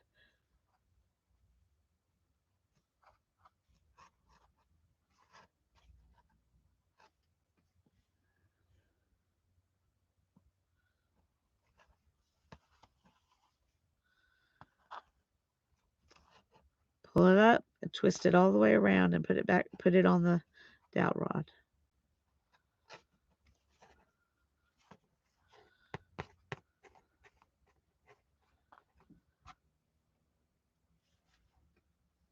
Yeah, sorry.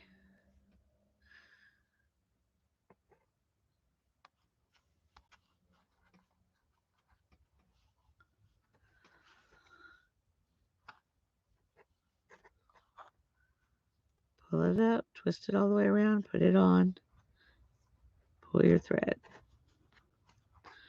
or yarn or whatever you're using. It's like casting on stitches. Yeah,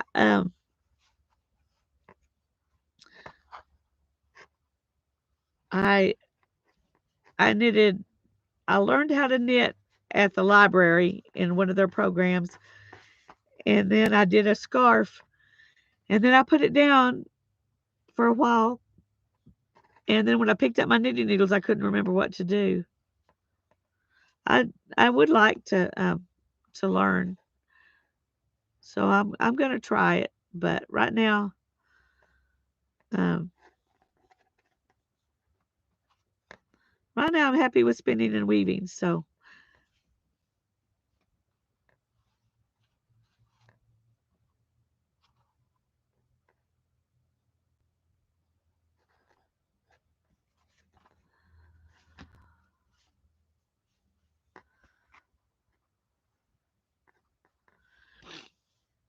whew, we're getting there.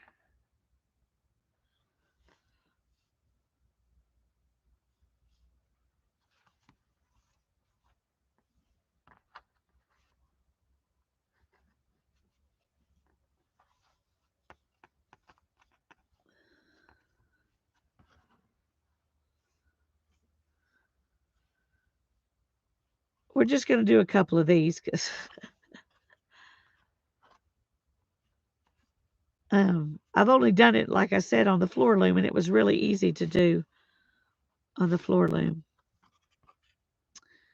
Not as easy to do on here. On a loom, a frame loom, it might be easier. We'll try it again when we get that loom warped and we're ready to go with it after we finish this one.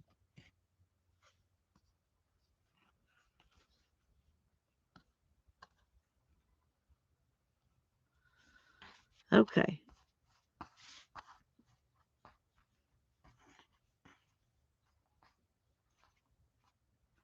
Now we want to kind of spread those out a little bit and push them down. Just like we did with the last one. And then we're going to do some plain weave on top of it to lock it into place.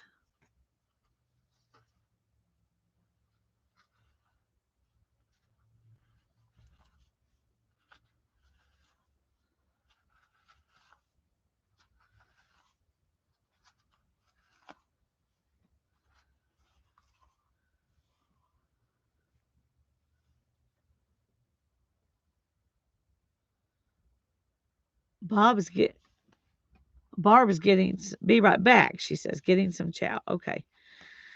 I kept wanting to say Bob or Barb or whatever Lori was saying, except be right back.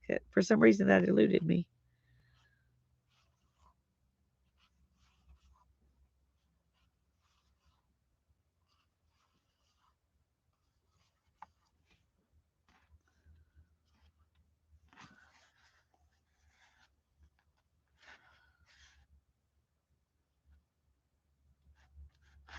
Okay. I messed up.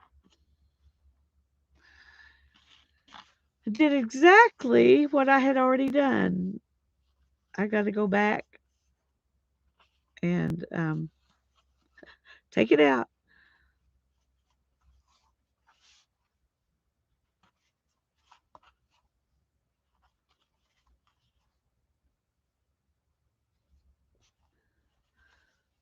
I thought I needed to go under one that I should have gone over. Oops, oops, oops.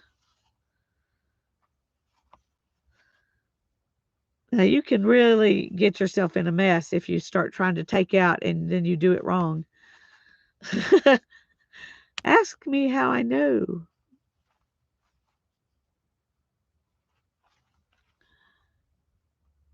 Hi, Kathleen. I'm glad you're here.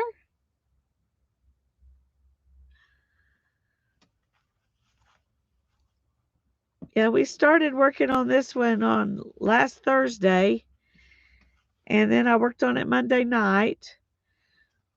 And I do have a playlist I've started on beginning tapestry weaving.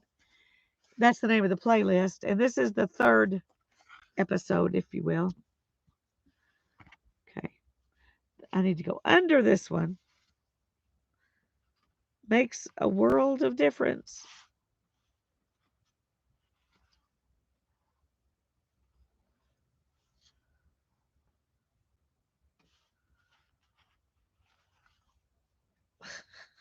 Keeps catching on my dowel rod there.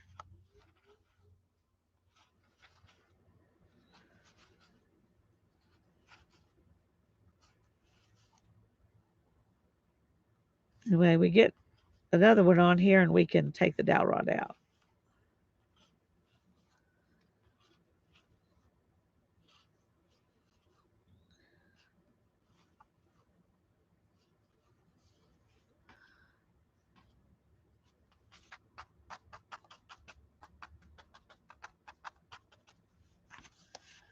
Okay.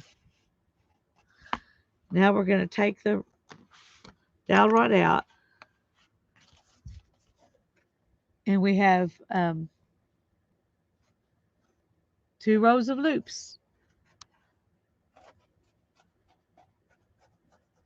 And if you mash those down pretty good, if you do a bunch of those, that can be really fun. So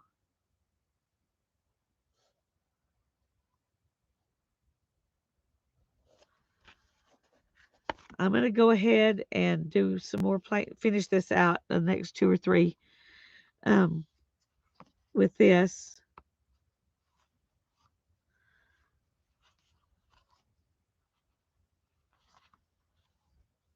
And then we will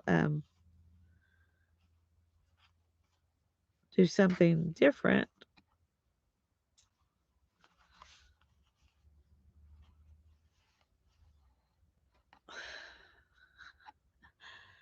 On top of it.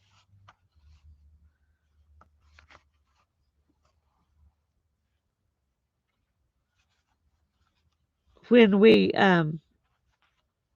did these down here, we left slits when we connected them. And I'm going to show you how to interconnect them as you go, 2 different ways, so that you don't have any slits.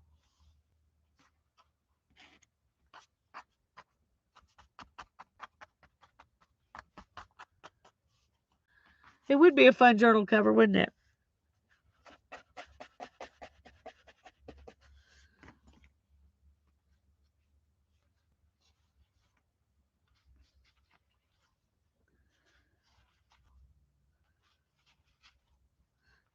It'd be a skinny journal if you use this piece. But if you cut your cardboard, to the right size, or if you had a bigger loom, a frame loom like we're going to build next, you could you could warp it with however much you need to make your journal cover. And you could even on the bigger one,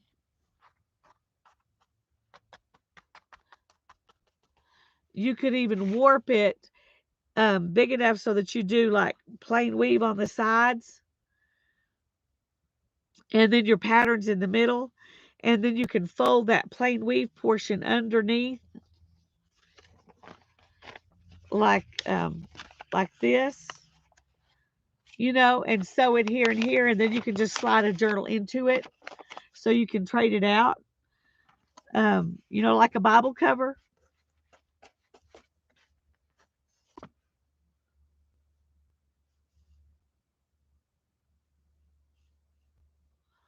Okay, it's complaining now when I try to take it out. So I'm going to unwind it because I'm not in the mood to deal with knots.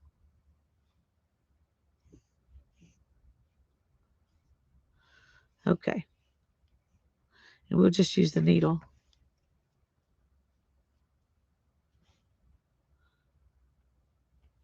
That way your texture is only on the part you see from the front and not on the part that you've got going around your book.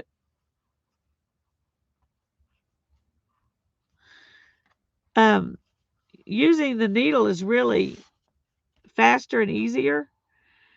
The only thing is that you have to change thread way more often. And so the point of the butterfly is to be able to carry more thread through without having to yank and yank and yank and yank and yank um, to get the yarn all the way through.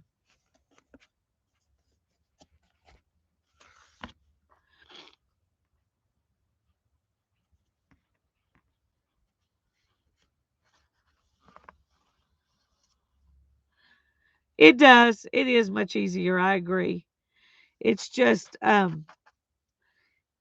you don't mind weaving in more ends, then it's fine. Or if you want to just use a whole bunch of colors where you don't need each one to be very long.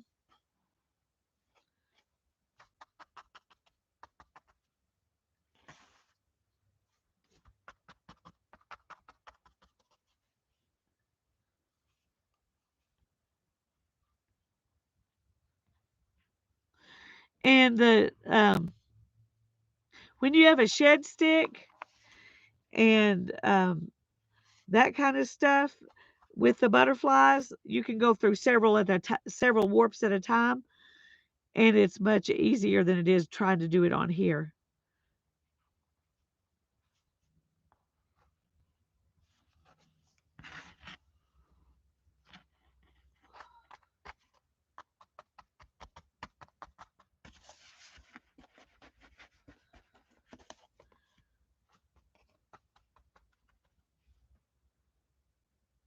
Thank you, Janet.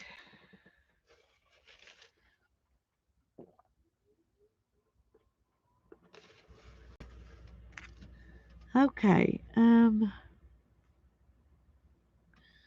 back over.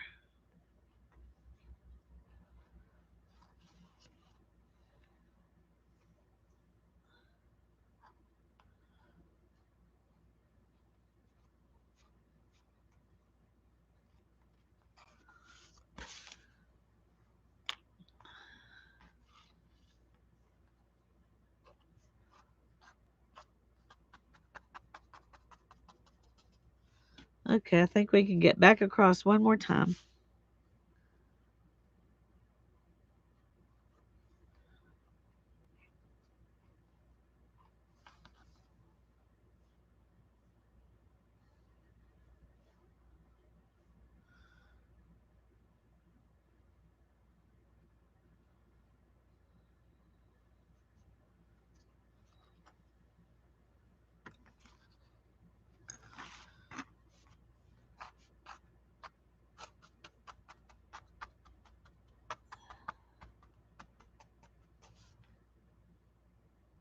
Oh, yay! I'll go look at it as soon as I get through here, Mindy.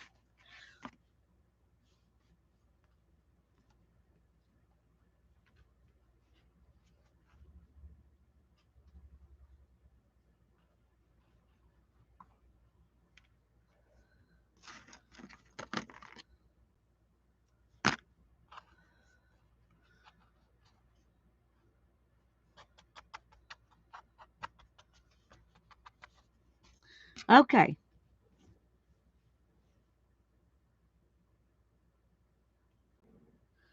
So what I'm going to do next is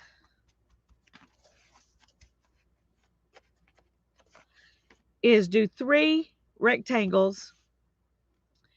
I'm going to use 3 needles and 3 yarns, 3 different colors. That way you can see the difference. Well, no, I will need 3 because I'm going to need 2 sections where I clasp them together, and I want you to see the difference between how I do each one of those. So I will need to do 3 at once here.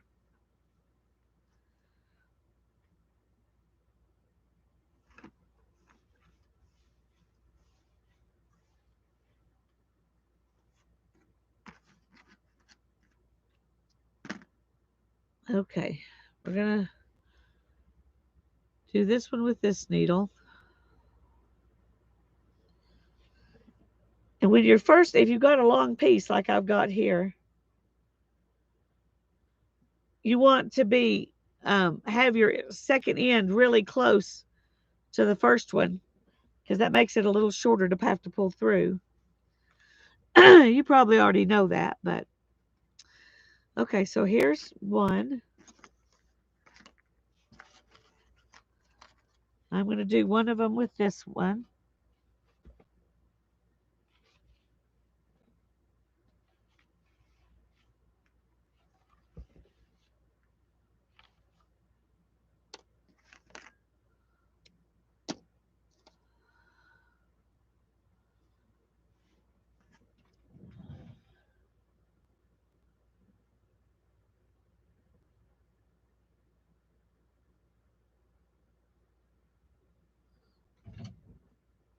Okay, so here's 2. And we're going to do this, the third one. And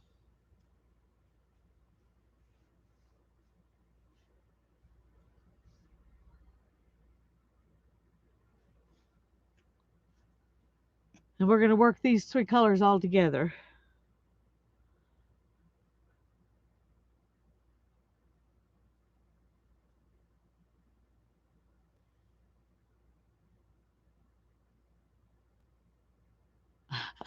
Oh, well, I hope you can quickly get back to watching it on something better, Janet. I know that's frustrating. I would be struggling too. I sure would.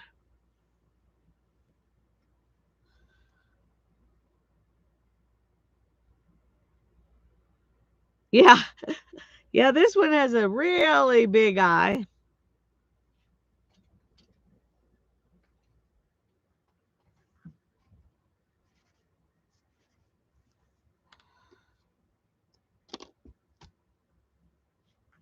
But all three of these have pretty big eyes compared to a lot of needles. Okay.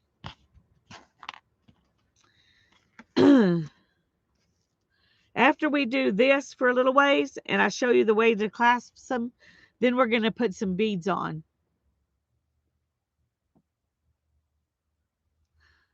Okay, I'm going to start with this one.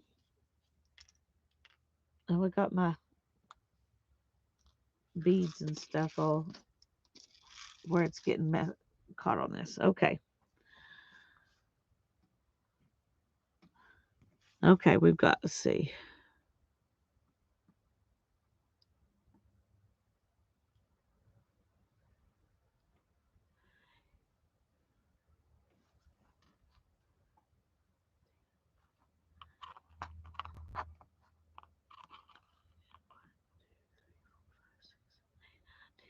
Okay.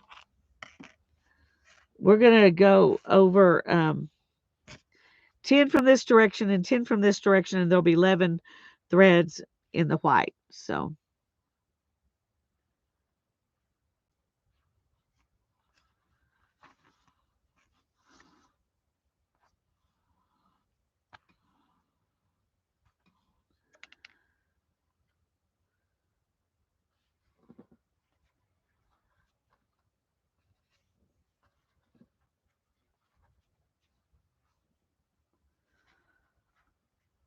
uh-oh.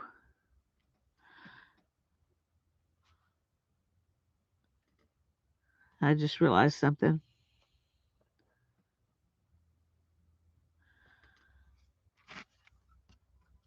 Um, I'm going to start over here because I wound my end in there and I've forgotten where I am here. 1, 3, 4, 5, 6, 7, 8, 9, 10. So we're going to start here and we're going to go under this one because the last one went over it.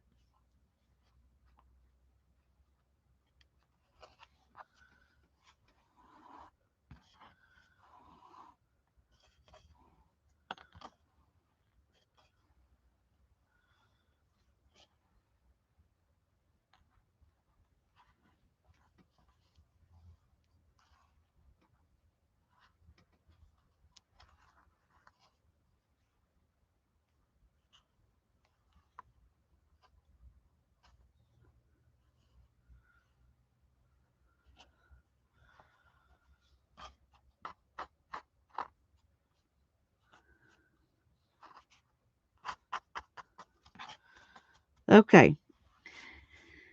So there's one section of this. 1, 2, 3, 4, 5, 6, 7, 8, 9, 10, 11. And we're going to go over 11 because it went under it there. So,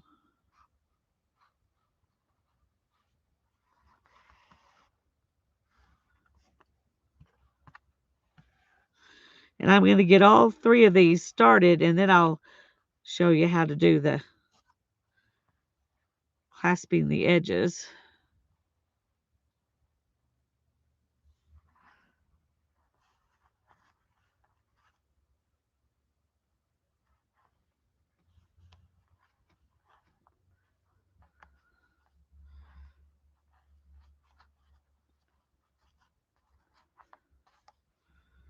Okay.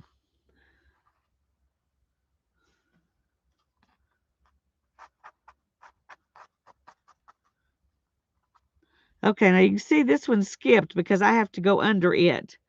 So I'm just leaving it sitting there. And now we will start here. Oops. Once we get going, it'll be a lot easier than it is to do the very first bit.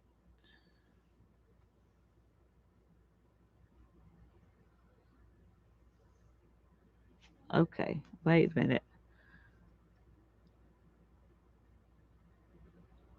Got a knot here.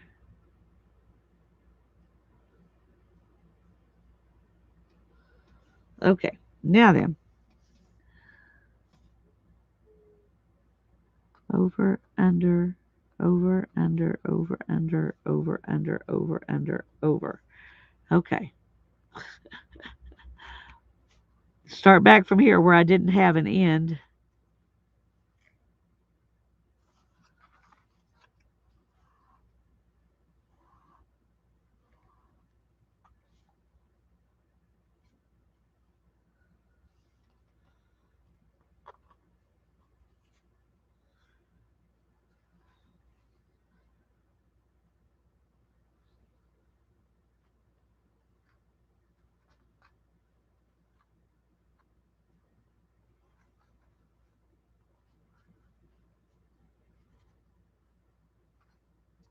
Okay.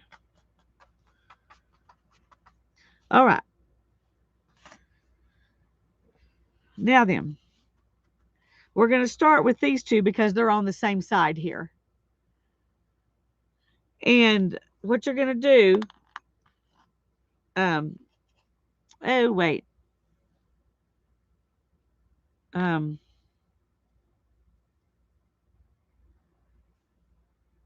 okay.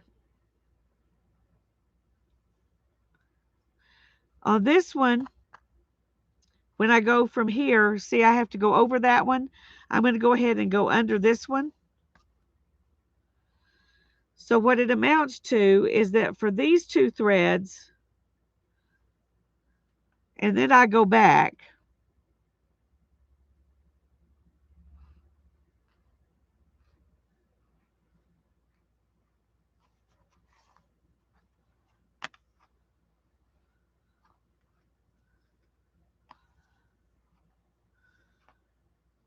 so the way I'm attaching these two is to just put both of them on the same warp thread.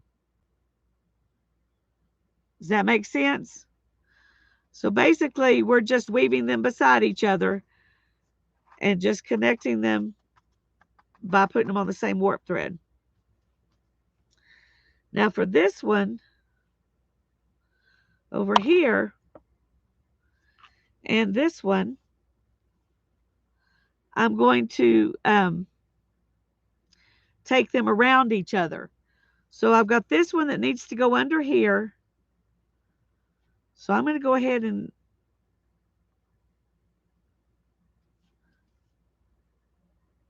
go, go under here and pull it most of the way out. This is one of those things you kind of have to think about as you're doing it. Okay? And then this one's going over this one. And I'm going to take it through this loop before I go back under and do my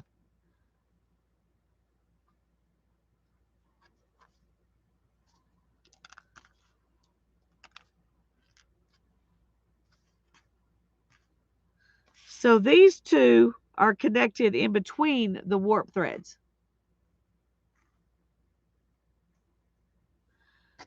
Okay, this one I need to go ahead and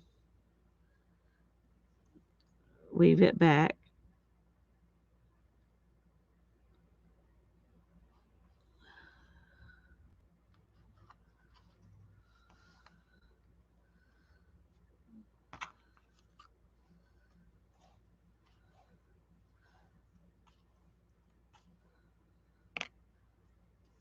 Okay, now you can see they're connected right here to each other.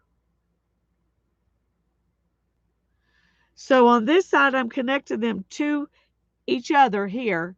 On this side, I'm just connecting them both to the same warp thread, but not to each other. Yes, I do. For this method, I have to connect each row, yes.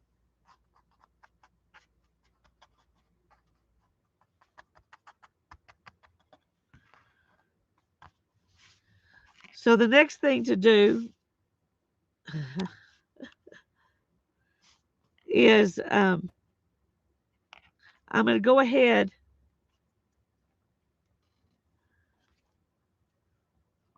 and bring this one back because we don't have as much on this side as we do the other.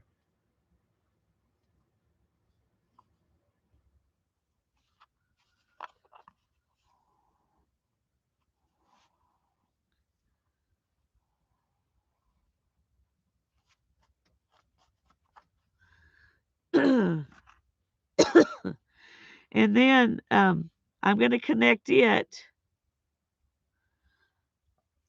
under. And then over, under, over, under.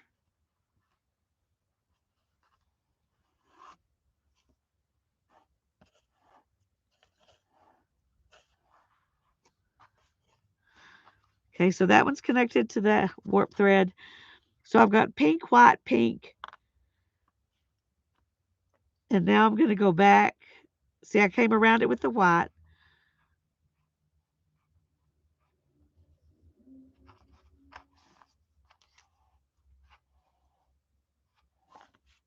Oops. Whoops. Don't pull.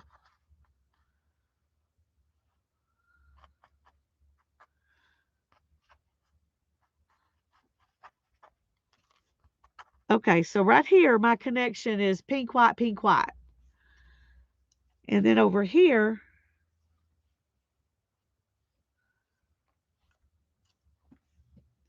we've got to get the gray back over there to it so we can connect them.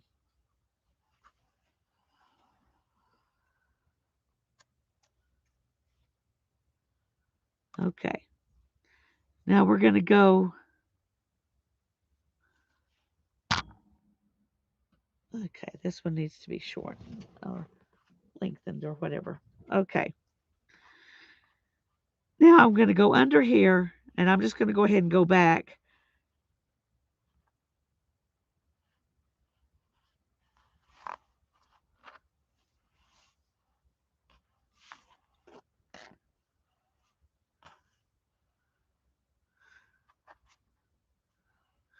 And let that be right there. And this one, I'm going to go through this string and under this heddle.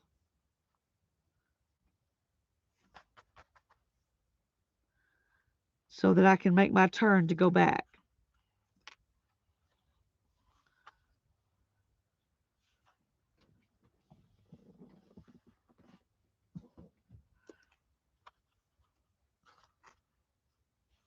Okay, so let's go ahead and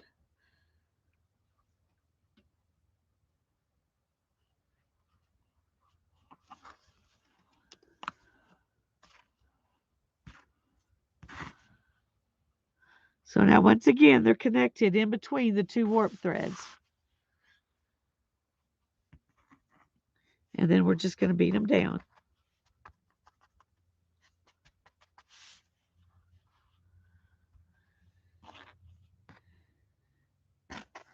And take this one.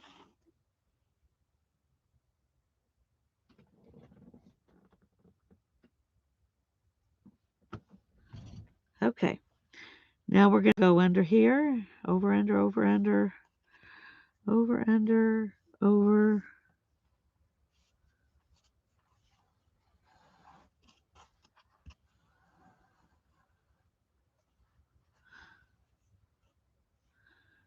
And then around this warp thread. Whoops, we want to be above that and go back.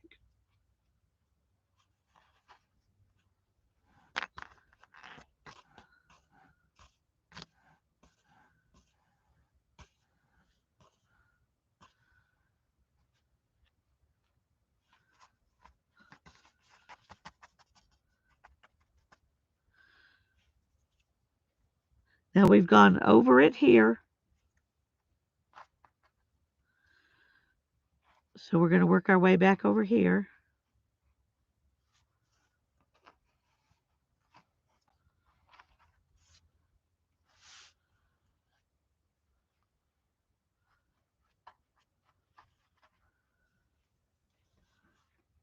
And we're going to go over this one and work our way back over here. Uh-oh.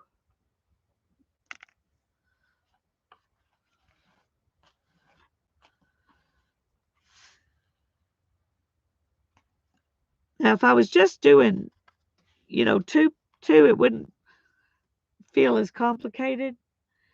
But I'm trying to show you two different things at the same time. And so it feels like it's more complicated than it really is because of that.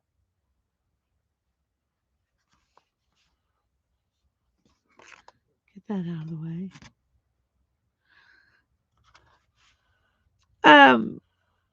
If you don't want to leave slits between colors,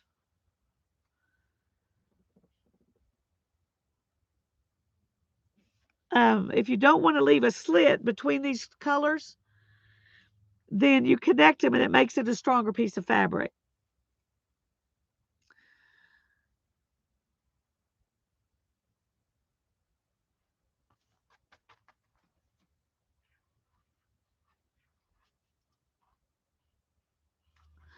You can do slits, and I'll show you that another time. You can do slits, and then about every inch or half inch. Okay, see, we've got it connected there again.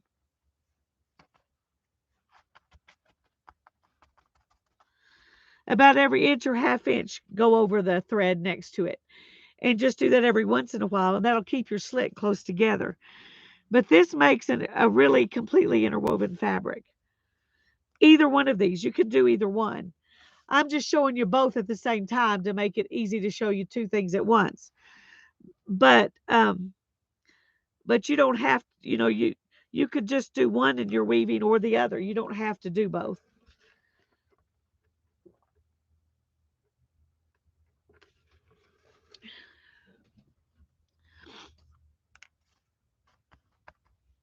Okay. Oops, sorry.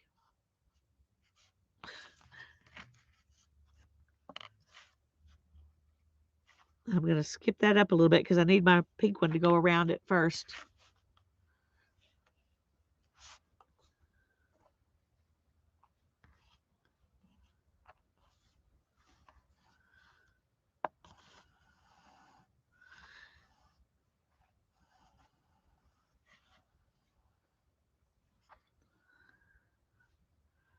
And we're going to go around and back out.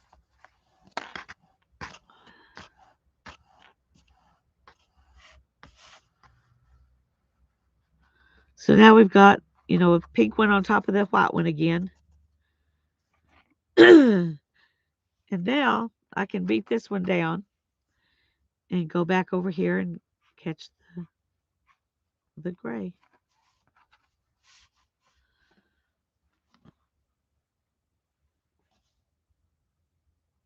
Hi, Ruth. I thought maybe you were doing two different techniques at the same time. Yes, I am. Exactly true. Exactly right, Ruth.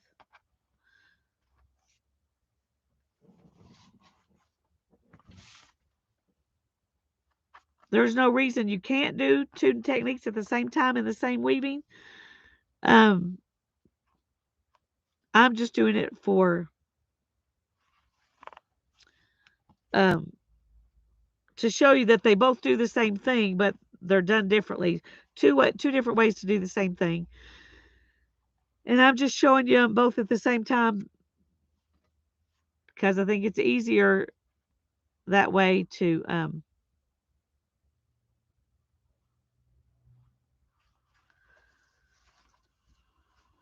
one thing you want to be sure you do as you're doing this is come back out. You're going to go over this one and you want to go over this thread at the same time you go over that.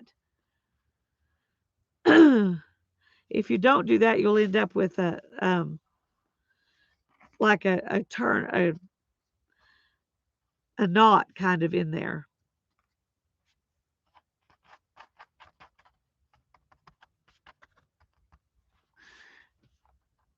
Now, when you do these, if you do a whole bunch of them, you really have to compress right here, especially not on this one so much, but on this one, you have to really compress them because you've got twice as many threads going over that warp as you would normally have. So this one really makes a neater look.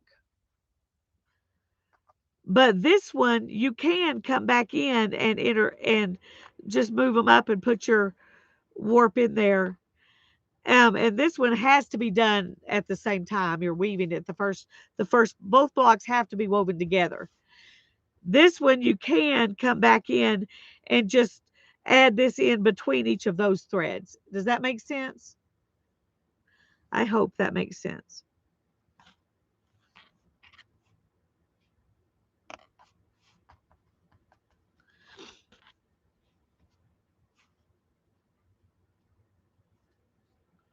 You would just, if I had all white here and I wanted to do pink, I would just come in and scooch it up and go under it. So this one can be done later. So that gives it an advantage that you don't have to do it at the same time, both blocks at the same time if you don't want to. So there is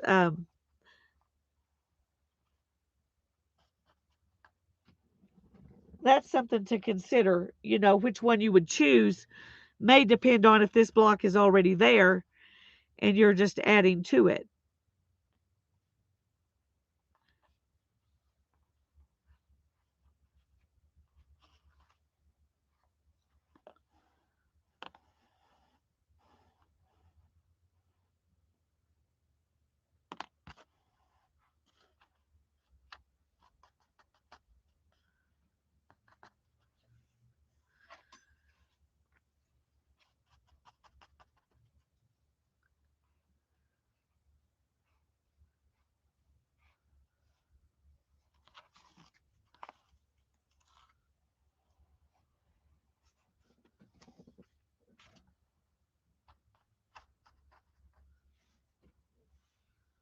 Okay, good.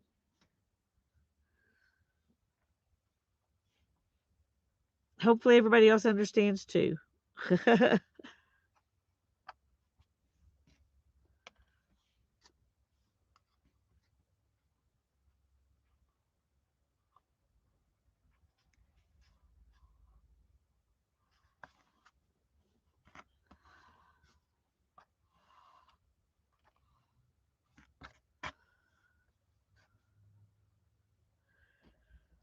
Okay.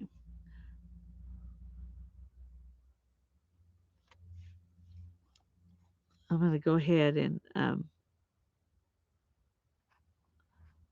get this one back over here out of the way. That's the way I've been doing it. I wouldn't have to do it first, but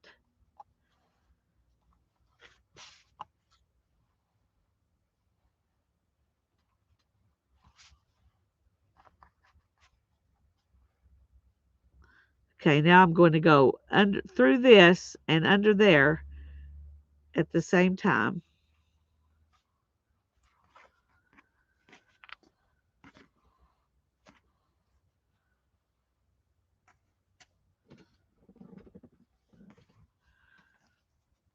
And now they're connected. I can beat them both down.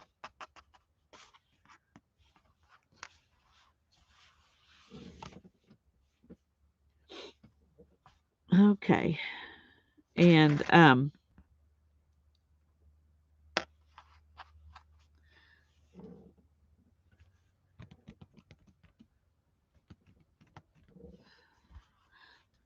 think I'm going to do one more pass with each of these and then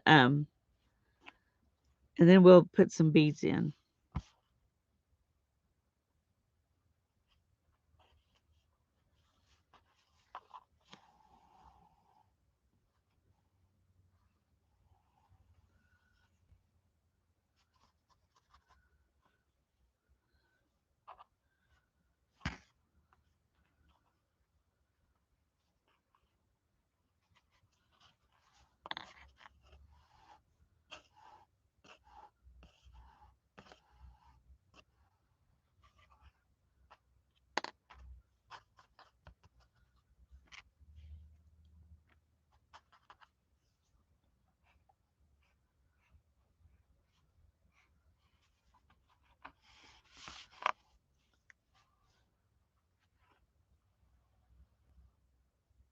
Holly.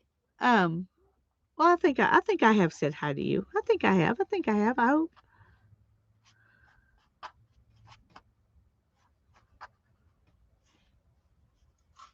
Oops, come back.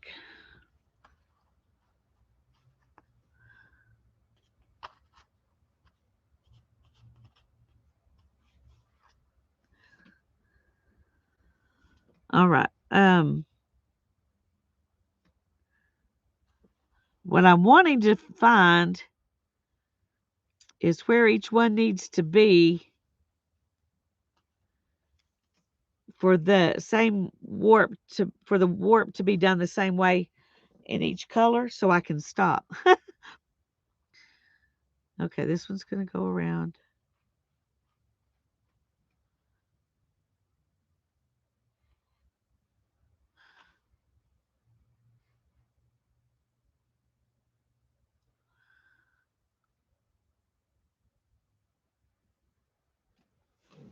I think because I've been weaving them separately, I'm not sure.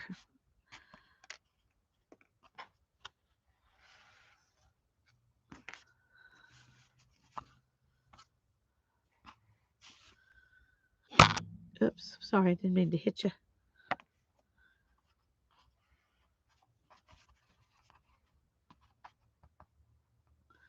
Okay.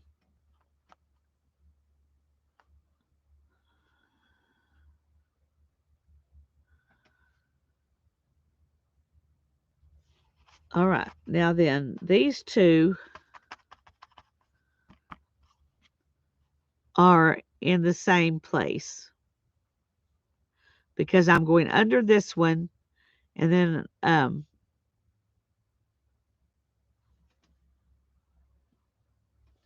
think no, because then I could just go straight on over there.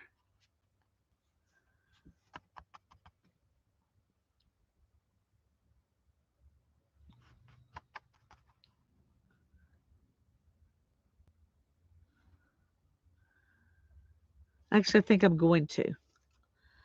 I'm going to go straight on across here.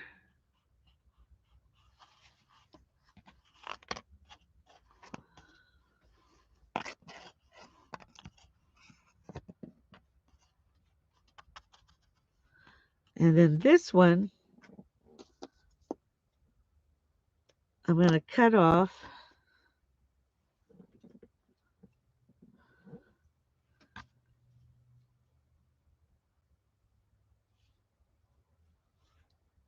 And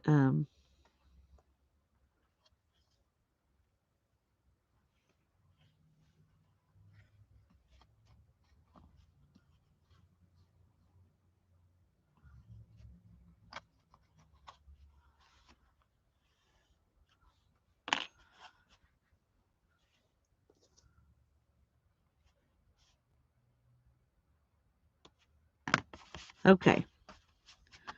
So now we're rid of the pink. And let's go back across and see where we are when we get to the gray.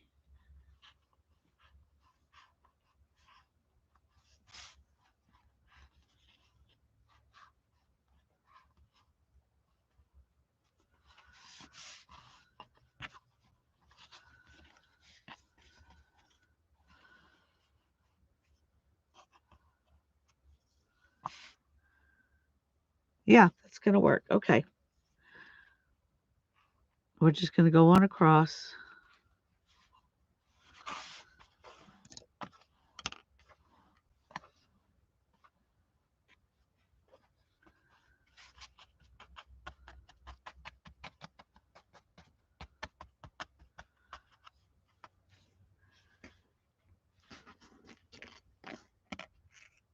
And I'm going to cut this one off.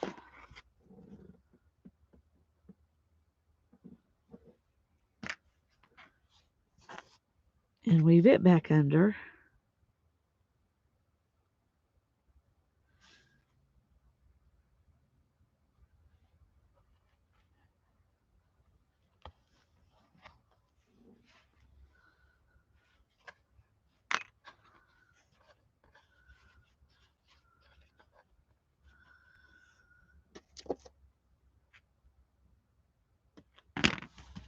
Okay, now then, we're going to do a few more passes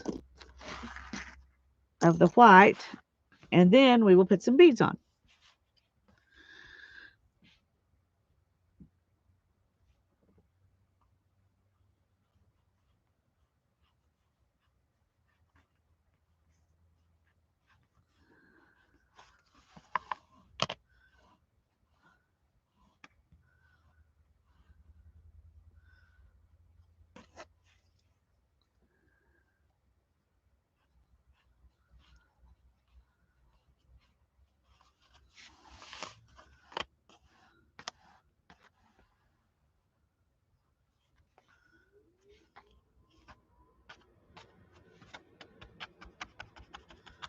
And I could use my fork, but my fingers are working fine.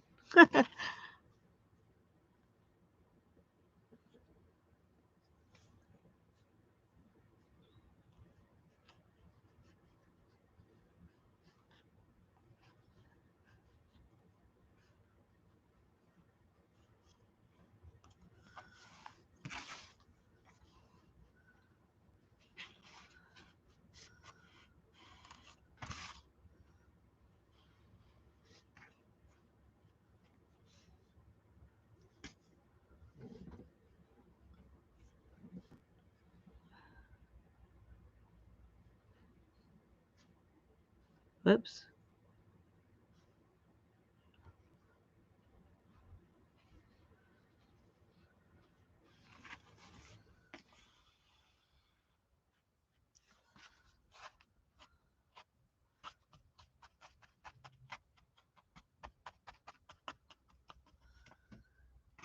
We've got enough thread to do. I missed one?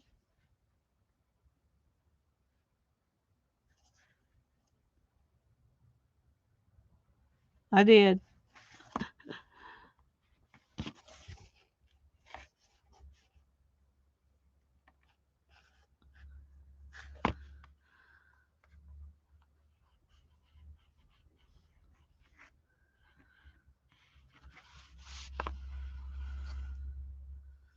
Thank you.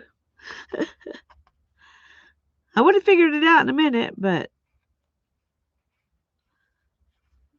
when you look at them and they're the same, you know you messed up somewhere.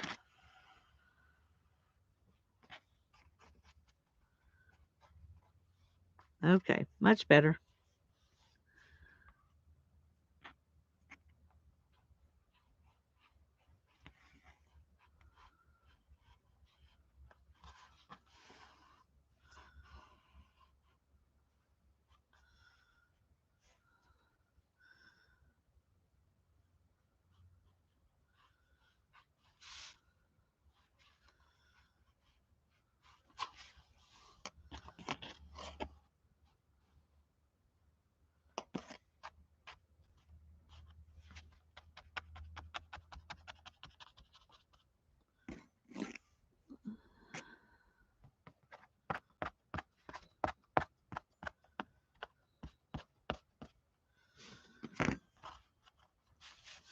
Okay, if you look at it, you can see how taller this is than this.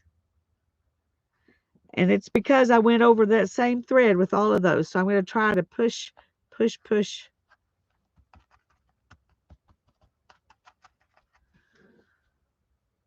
That helped some.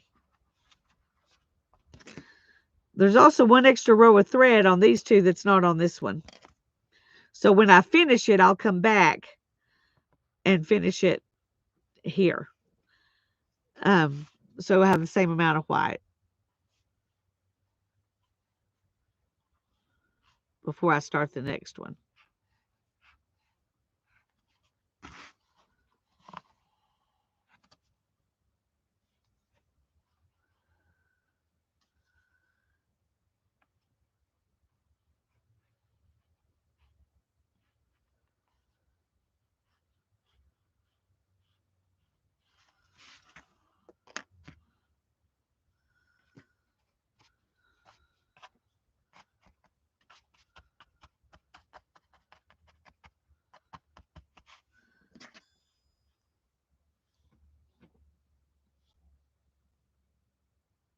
Okay, so that's what I'm going to do. I'm going to go ahead and finish it here.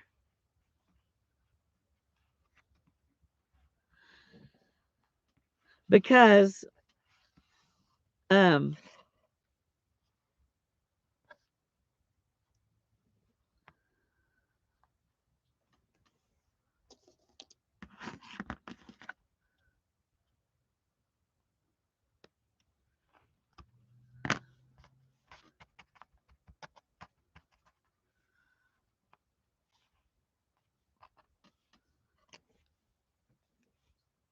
that way it's there.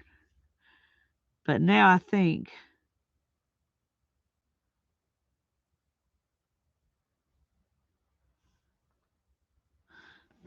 it's going to be off one. So I'm going to have to start my next row right here so that it will end up being, see, you can't make it perfect. You're going to have to add in an extra row somewhere sometimes. So bye-bye, Brenda. Thanks for coming. I'm going to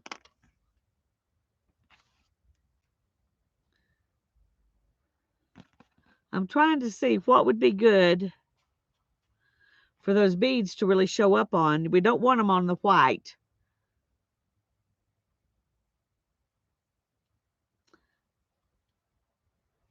I think I'm going to do the pink just because we have less pink than we do the other colors. So,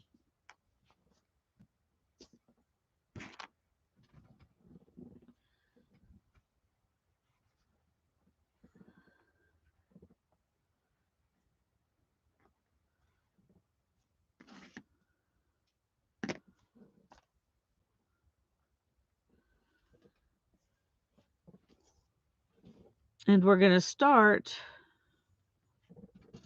Let me get this stretched out here.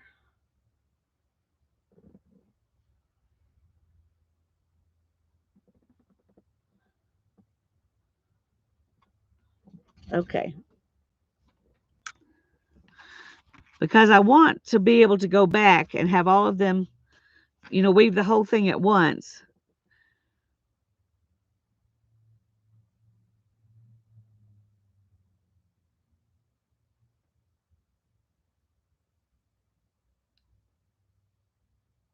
Okay, I think this will work.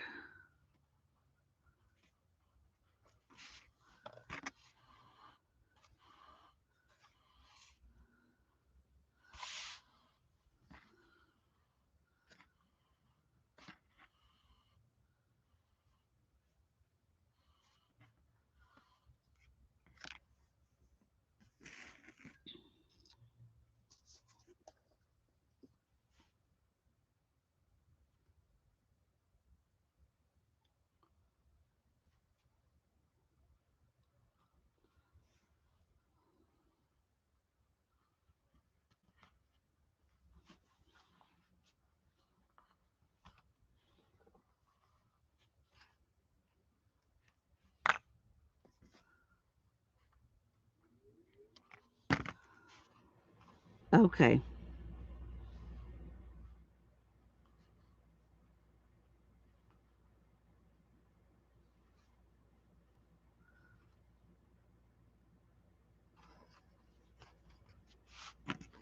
Now we'll see if this will work.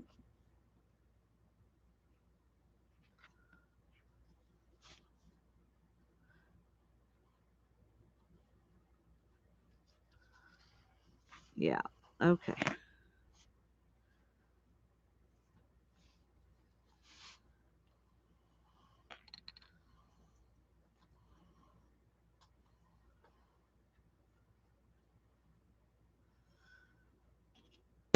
Oops. I'm sorry. It's right above my hand where I'm working, so in order to get y'all in close, I had to bring it down, and I keep hitting it. I'm sorry.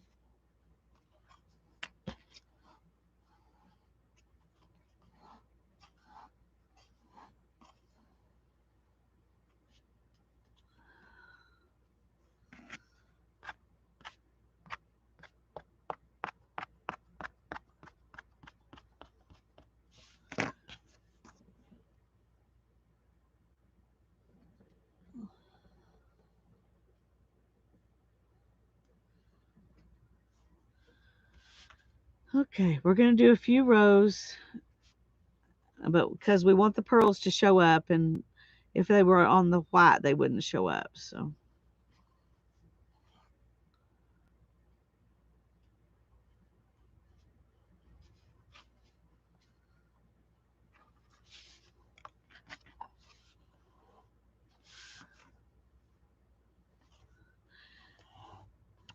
I'm not pulling against the warp threads. That's why I keep my finger in here where I am next.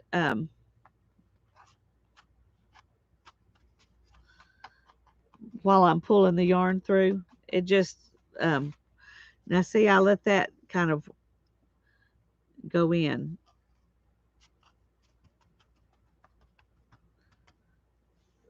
See down here how wide it is compared to up here.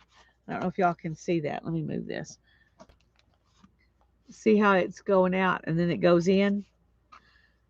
Um, it's because I wasn't paying attention with my edges. So just FYI, it does make a difference if you stop paying attention to your edges.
Okay.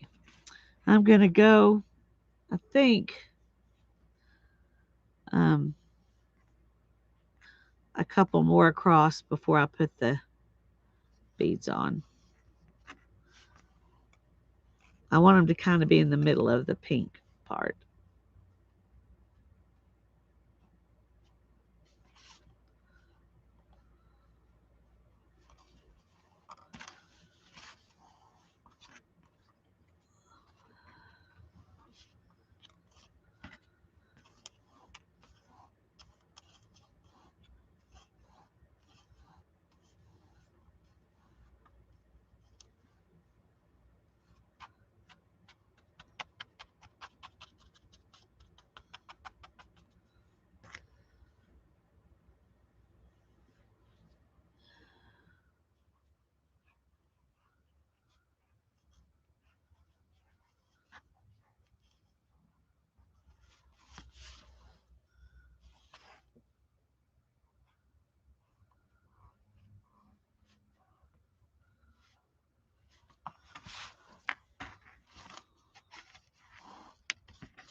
Okay, now I'm just going to let this sit here.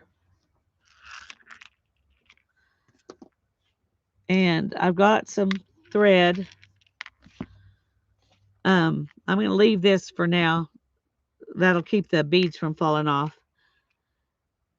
And I'm just going to go ahead and string my beads. I'm obviously not very practiced at stringing beads.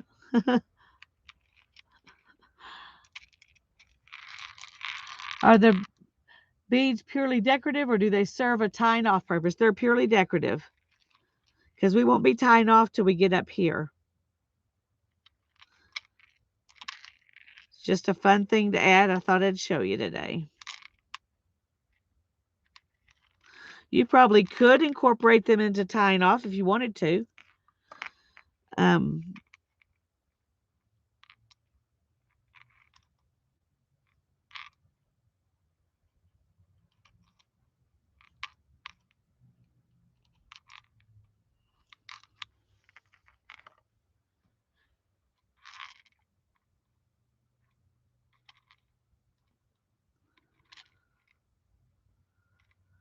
okay, I think I've got too many beads here because I was just putting a bunch on here. 1, 2, 3, 4, 5, 6, 7, 8, 10, 11, 12, 13, 14, 15. Okay.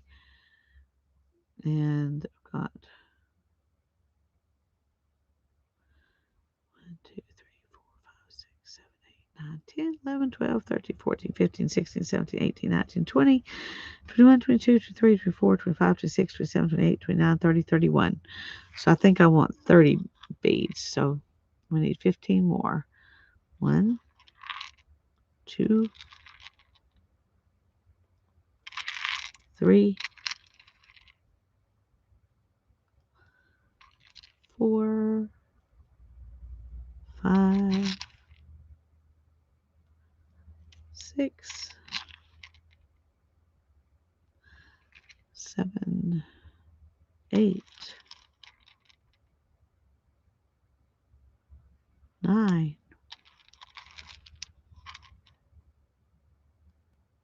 10, 11, 12, 13,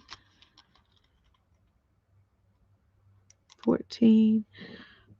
Okay, now I need to think about something. If I put my beads in between each warp thread, I only need 29, and because I'll have 2 on the ends. So that's all I need right there. Okay. Now then, I've got beads on here, but I want my beads to be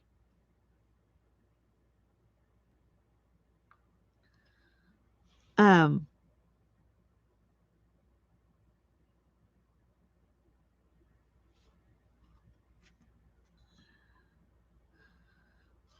okay, I need to weave. Let's just do that first. I need to weave my a couple of rows of plain stitch with this.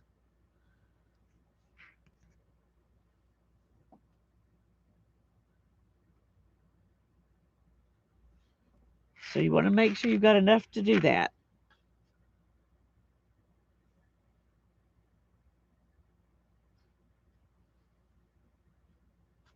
Before we worry about beads, because you want them to be able to stay put. And this other yarn is fat and elasticy, and so it won't hold them quite as good.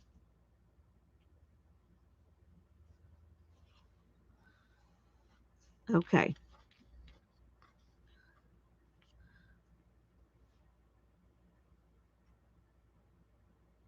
I think I want to do 3 passes before I put beads on, just to be safe.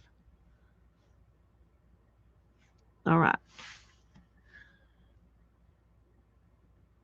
And so now I go under here.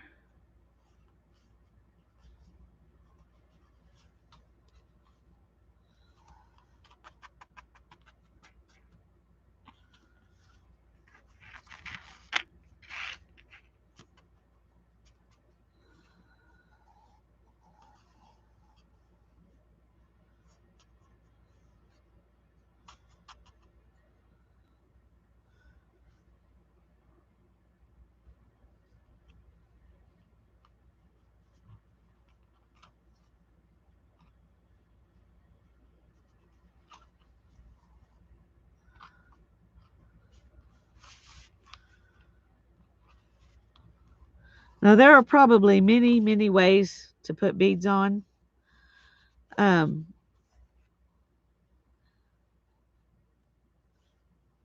I'm not even sure if this is the best way. It's just the way I thought of to do it, and I'm sure I am not the first person to have thought to do it this way.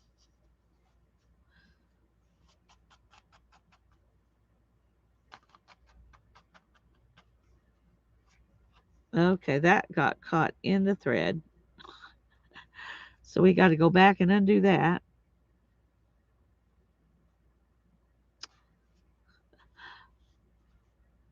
Oh no, there it goes. Okay.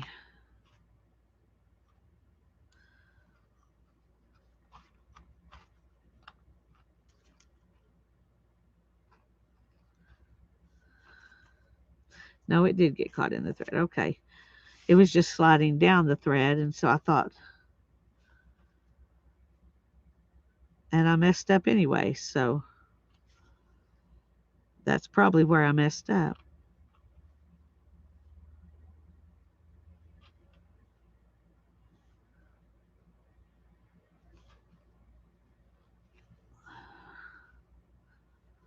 Okay. Nope, I messed up further back than that.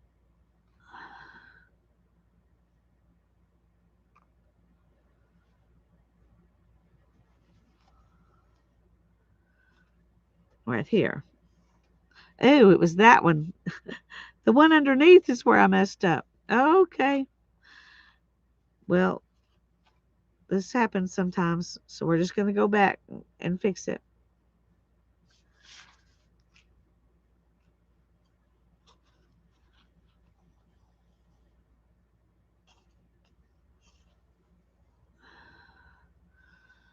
Okay.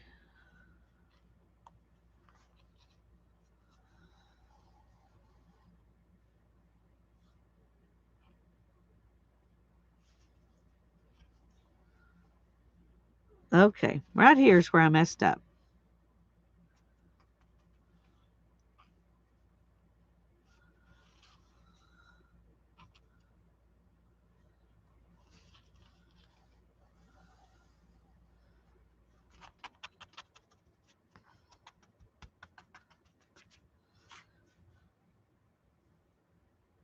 Oh, it's right here. It's right here. After I do the beads, I will definitely use it, but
okay. Now then I'm going to go back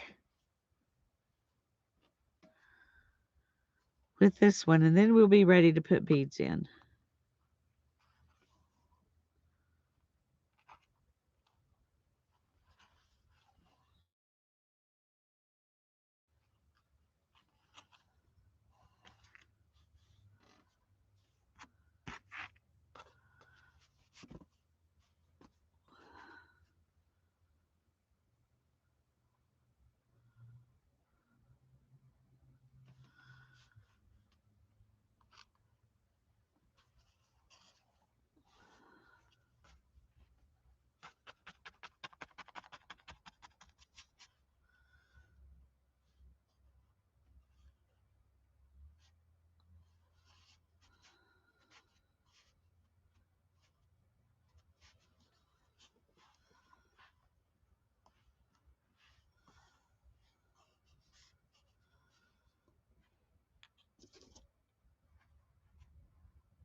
Okay. Now then,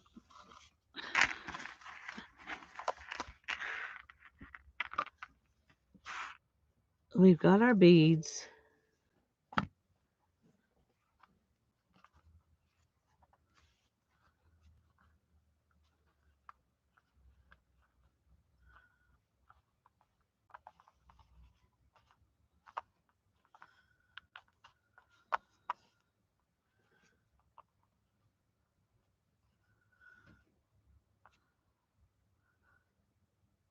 Okay. I need one more than I thought I did. Shoot. Um,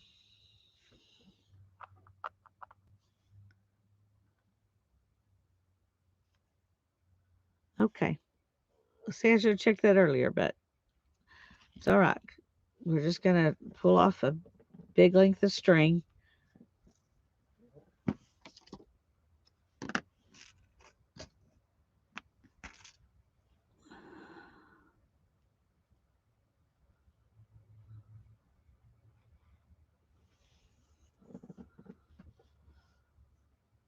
I don't need near that much. I don't know what I was thinking. I just need to be able to go.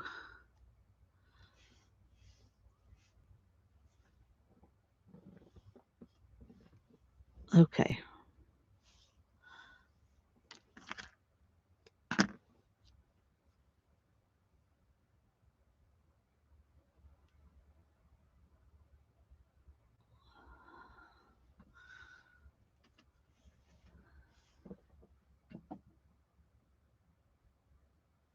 I don't think it really matters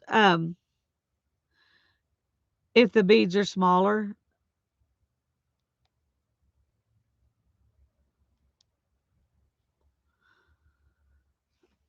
I just was doing it this way because they would fit.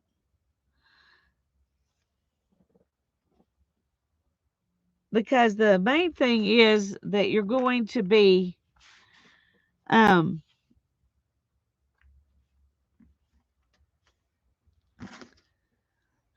okay, there are two things you can do. One is you can go ahead and pull all the beads through the whole thing. Okay? Um that would not be easy. So I think I'm going to do it the second way. And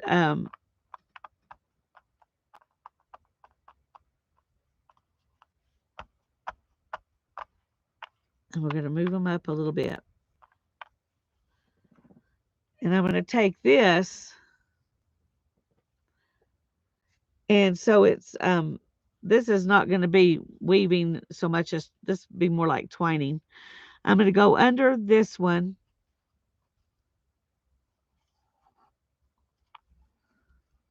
I am going to do some more plain weave after I get these on there, but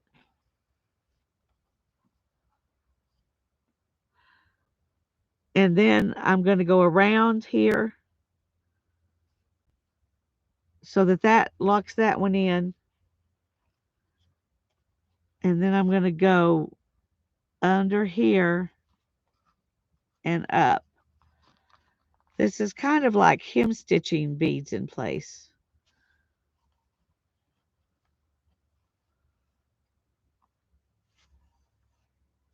I don't know if y'all can see what I'm doing or not. Okay, see what I'm doing is I'm just wrapping around right here. And then I'm going to do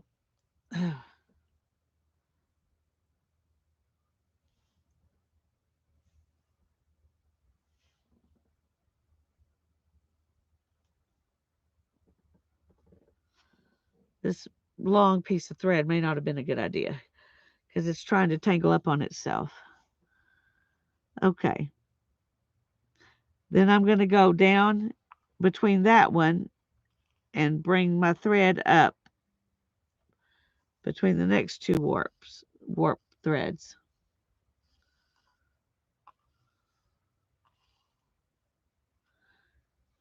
And then I'm going to go down over that one and behind that warp thread. So I'm going over a bead and behind a warp thread each time.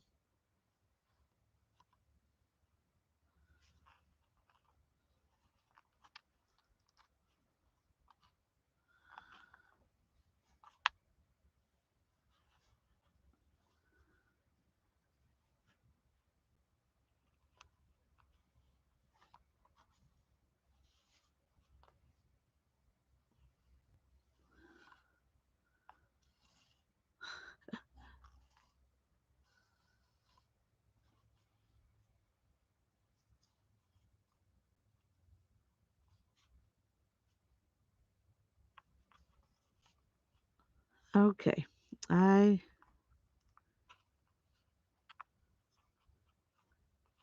we go. You can mess it up.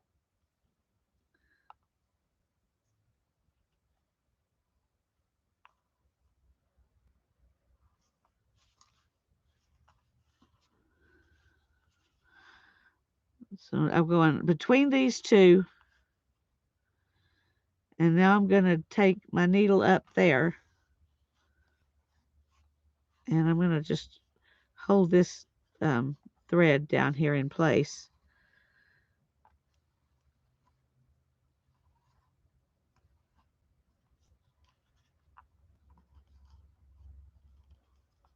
And then down there.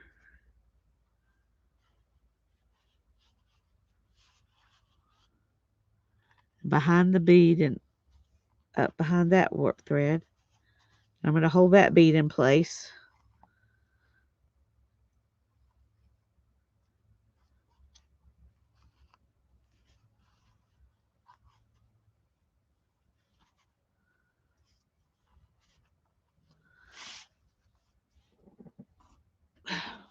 Keep catching on stuff. Okay. And go behind the bead and behind that warp thread.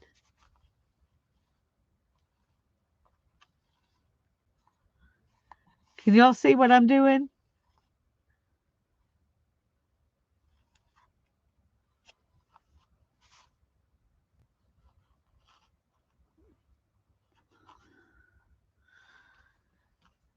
So we're just tying them in between.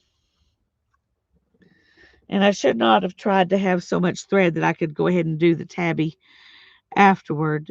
I should have just put on some more string, but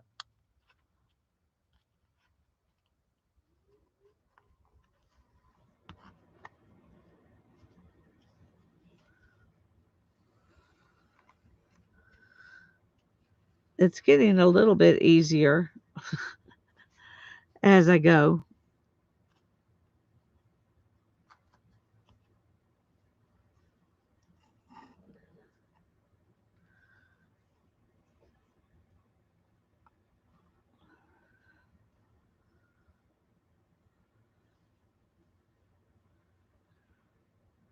Okay, I'm going to hold that down here.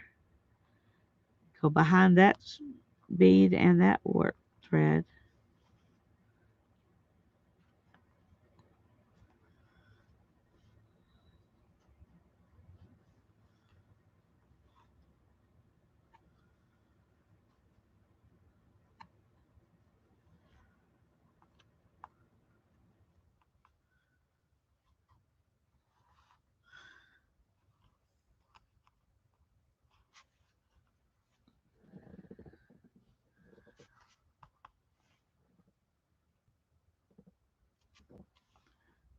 Okay, under this one.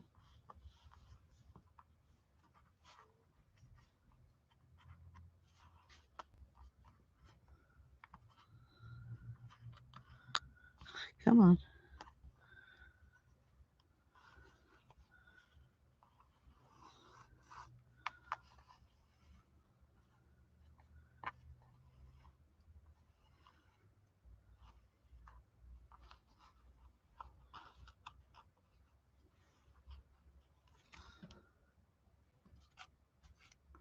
Don't get this much thread.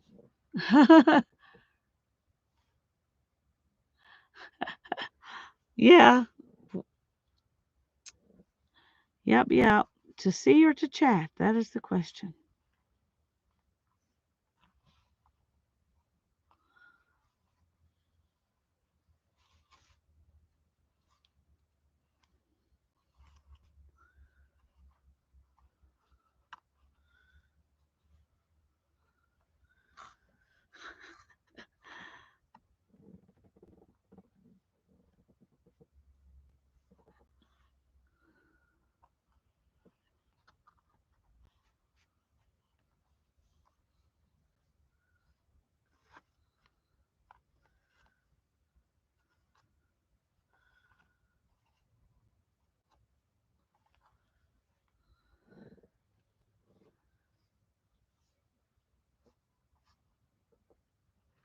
I need two left hands for this project.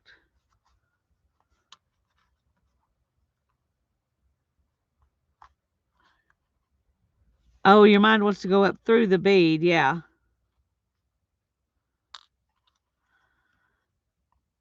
You could do that if you want to. It'd be a lot more work.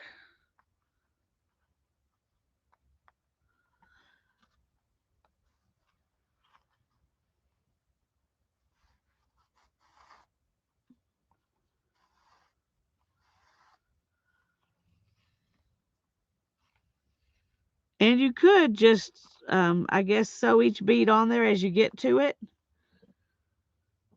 But I think having the thread through all of them and then sewing it back around all of them, in my mind, it gives it more stability. I don't know if it really does or not. Whoops.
Well, I think this is easy. It's just tedious. It's not hard. It just takes time, if that makes sense.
Whew.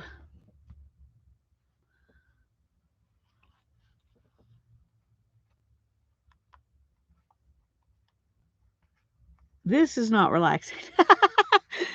This particular thing's not as relaxing as all the other things we've been doing.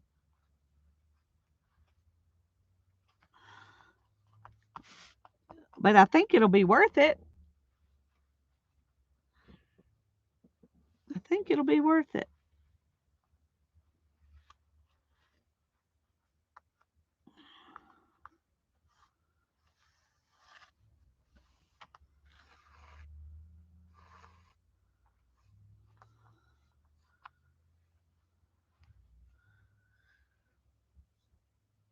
So you put this, you go up and underneath there, and then you break this straight down on the other side of the warp you just went under, and hold it there while you go under this bead and under that warp thread.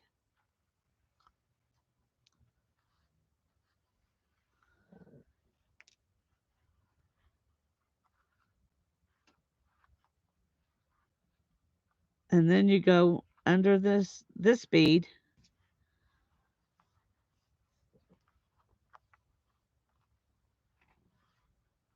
but you always have to hold the bead you did just before it kind of in place.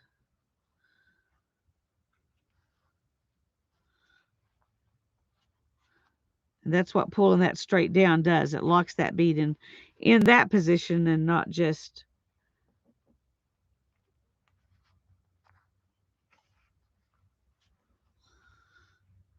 on there somewhere.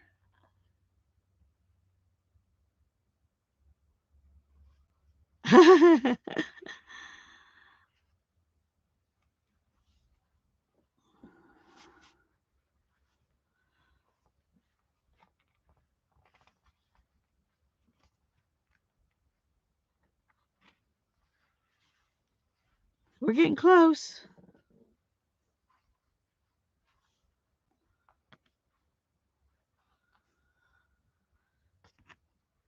Getting close, getting close. Anybody else find themselves turn to look around Lisa's hands when she's moving them? Oh, sorry.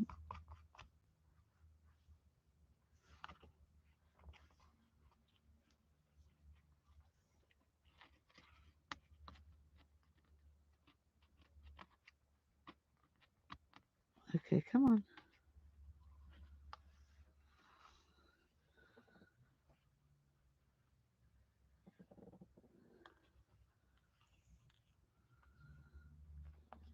We're almost getting there.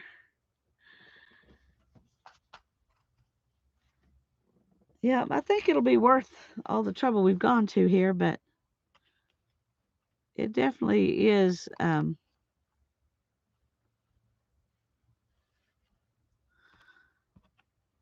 It definitely is a little bit of work to get them. Uh-oh. There we go.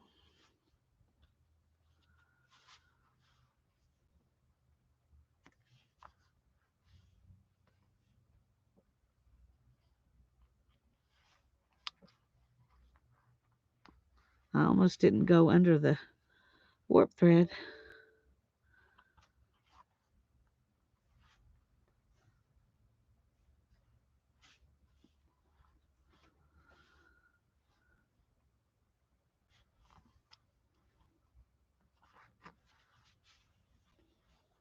Okay, down to the last one.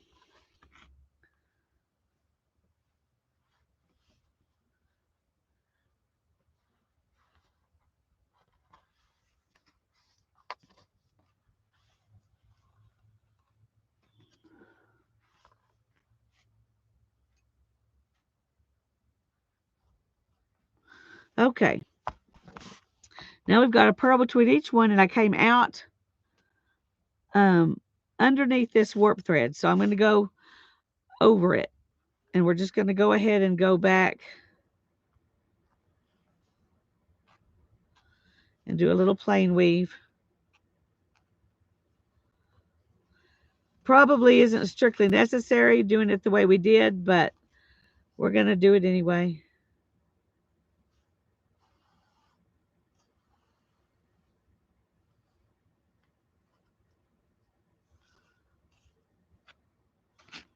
Okay, let's.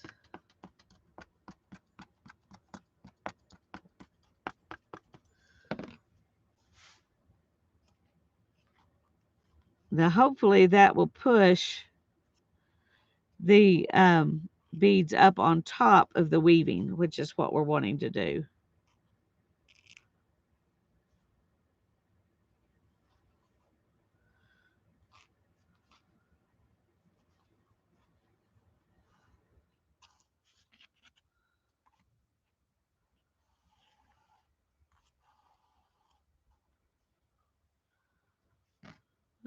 Oh, that's just extra. I was going, what is that?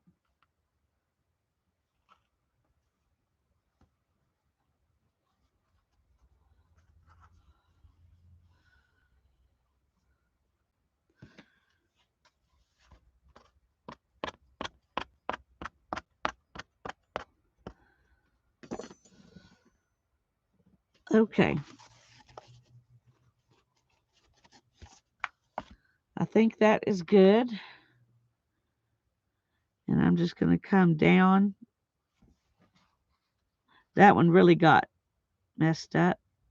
Um,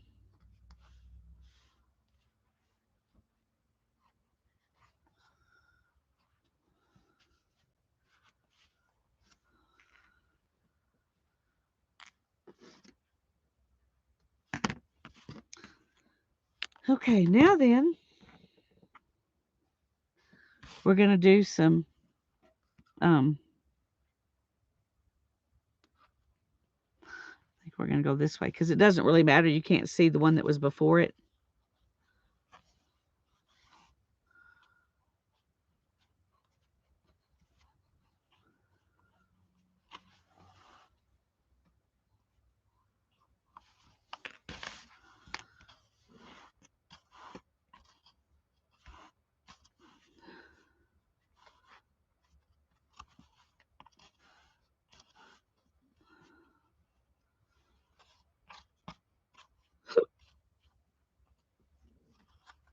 Okay, I'm going to go like that. And that the beads really pulled in the top. Um, so that's something to be aware of. Now, lots and lots of wall hanging type things that are tapestry woven like this are like this because of the changes in thickness of fibers and all the inclusions and all those kinds of things. Um, that's just kind of the way it is. At least most of the ones I've looked at have not had perfect edges like you strive to do when you're weaving.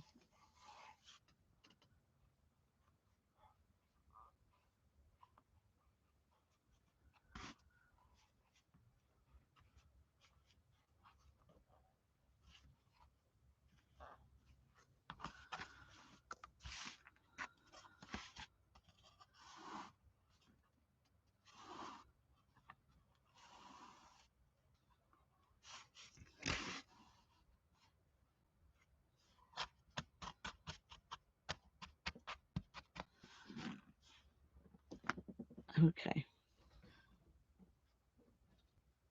let's go ahead and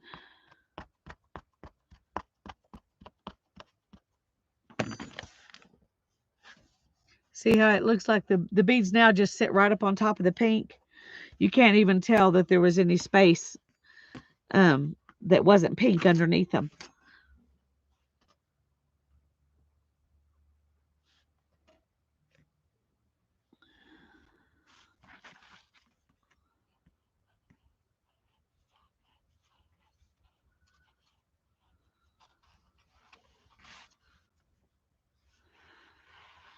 Once we get this done, we're going to go ahead and stop. I was hoping to finish this tapestry today, but we're not going to get it finished today.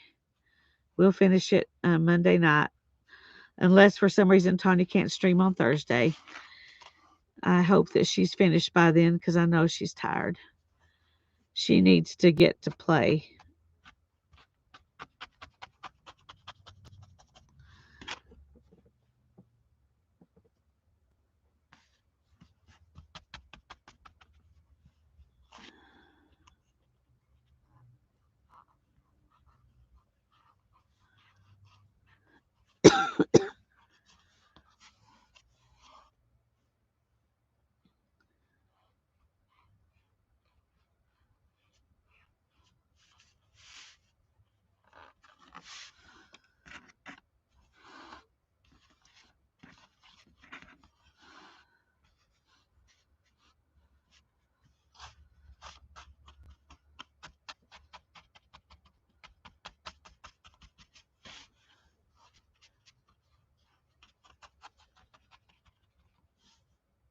Thank you, Janet. Yes, I think it must be time for some playtime. She's been working so hard.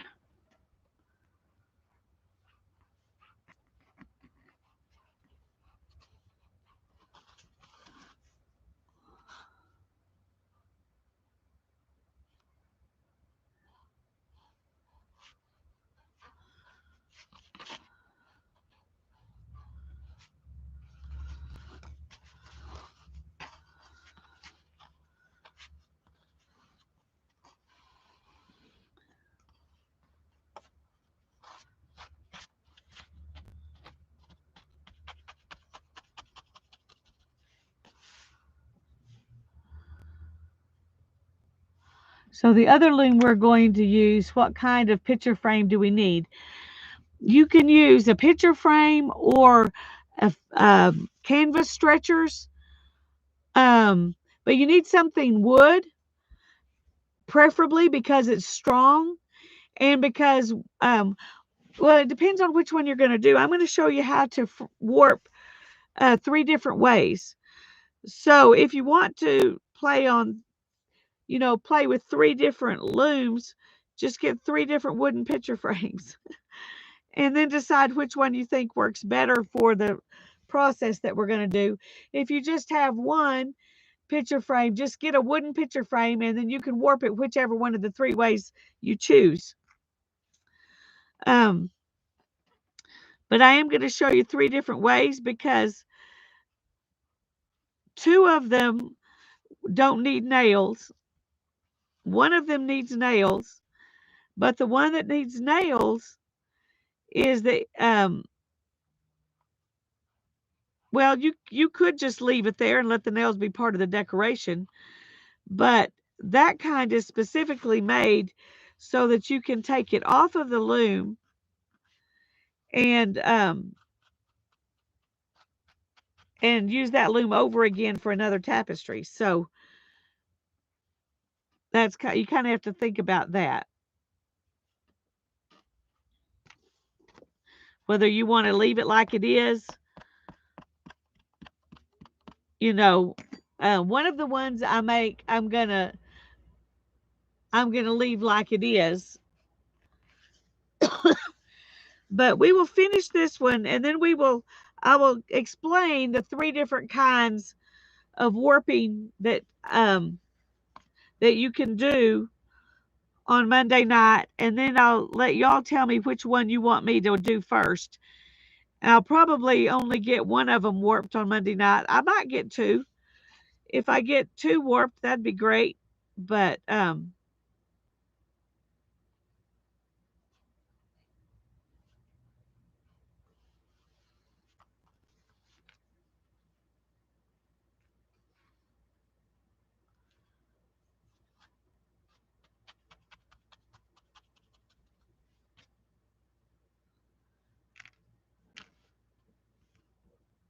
what size nails?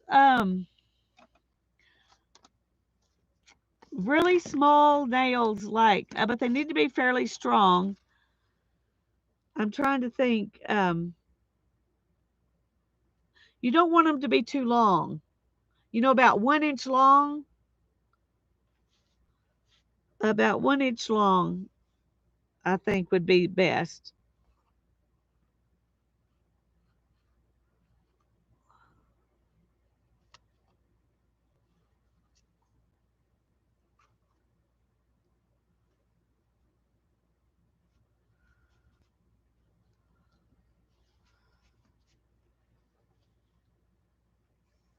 You don't want them because you don't want them to stick out too much, but you also don't want to have to nail them in a long ways. So sheetrock picture hang nails. I would say picture hanging nails probably would be good.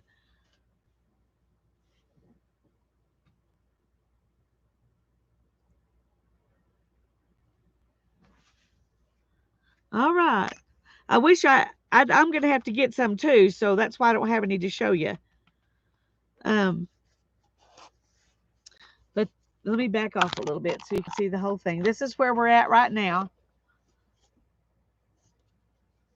can't see there's, now you can see the colors.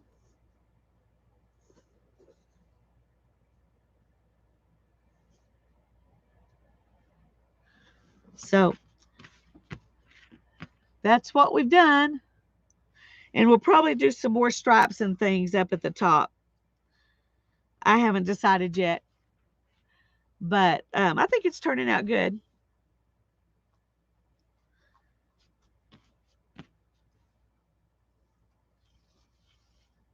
Oh, get that needle off there. That would, I don't want to throw that away.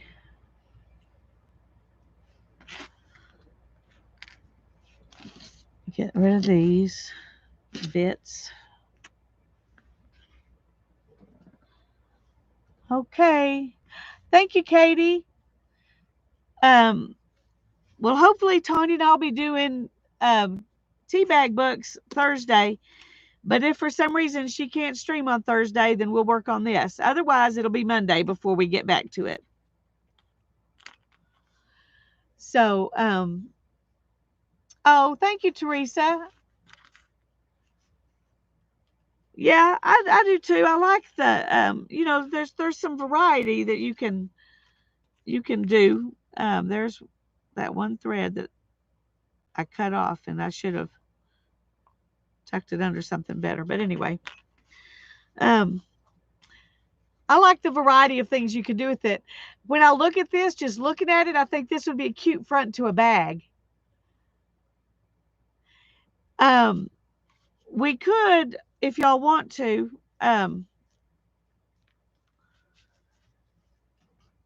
do the where you weave a bag all the way around. We're gonna do the picture frame next, but if y'all want to do a bag, we could do a bag some time in the future. So, are there any books you recommend for beginners? There probably are a bunch. I don't have many. This one I think is really interesting. It's an old book. See when it was published. 1967. There may be newer publishings, but it's got a lot of different. It talks about different kinds of looms, as well as different things you can weave in. It shows you the different stitches. Um, and it talks about, a lot of history of this kind of weaving. So this is one I would recommend. Weaving is for anyone. I got it at the thrift store years ago, so I don't know if y'all want to do a bag. Okay, after the picture frame, we'll do a bag. Um, yeah, keep your eyes open for weaving books. There are books just on tapestry weaving, but this one has a little bit of a variety. See, here's one of the things I was talking about we could do where you bunch up your this one's done in Swedish knot. I wasn't planning to do it in Swedish knot, but that might be a time to try Swedish knot. I've never done Swedish knot. But when you do it, you do the whole tapestry in that particular thing rather than a bunch of the book you suggested was very basic, and I don't remember what it is. Can you put it back in? Can you put it in here? Because I don't remember. Was it something you suggested in Facebook, or was it on a stream when you suggested it, Sherry?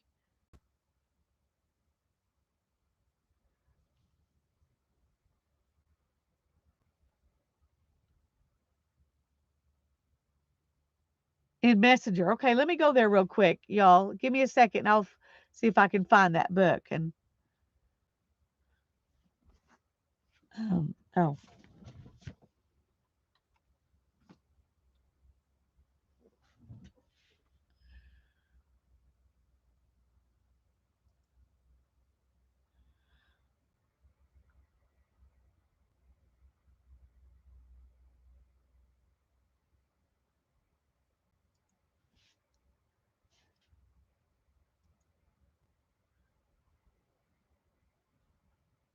Okay.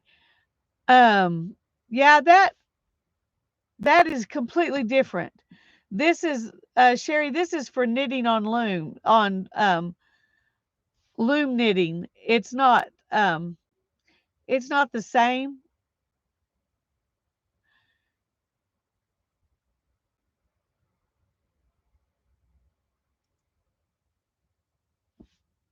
Yeah, it was about weave. It was about knitting, loom knitting. It wasn't about weaving, but it was a beginner book. Yeah. Whew. Thanks. That was really cool. We'll have to do maybe on one of our frame looms we can do Swedish knots as one of the things we do on there.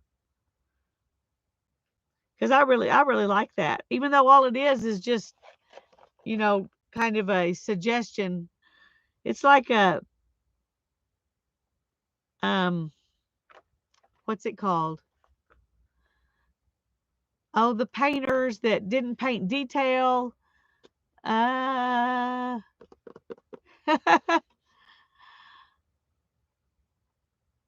you know what I'm talking about. Jean Wilson. Jean, Jean Wilson. And it might be listed under J Wilson, but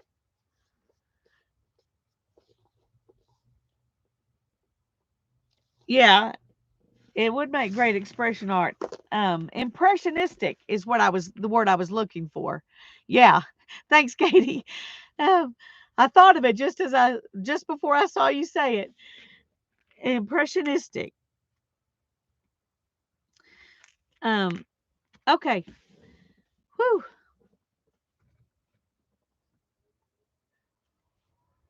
Well, actually, I don't think your warp shows on that one at all. I think it's completely covered by weft. It's a weft faced weave too.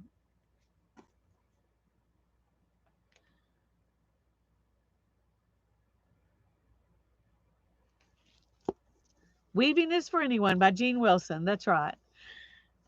Thank you all. I enjoyed getting to play with you today.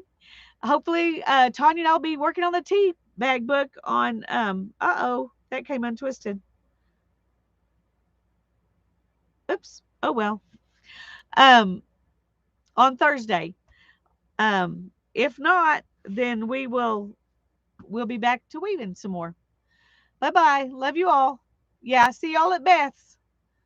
She may even be on already. Well, I don't think I got a notification, so maybe she hasn't come on yet. Yeah, the warp, this is the warp, and these are all the weft. Okay, bye bye.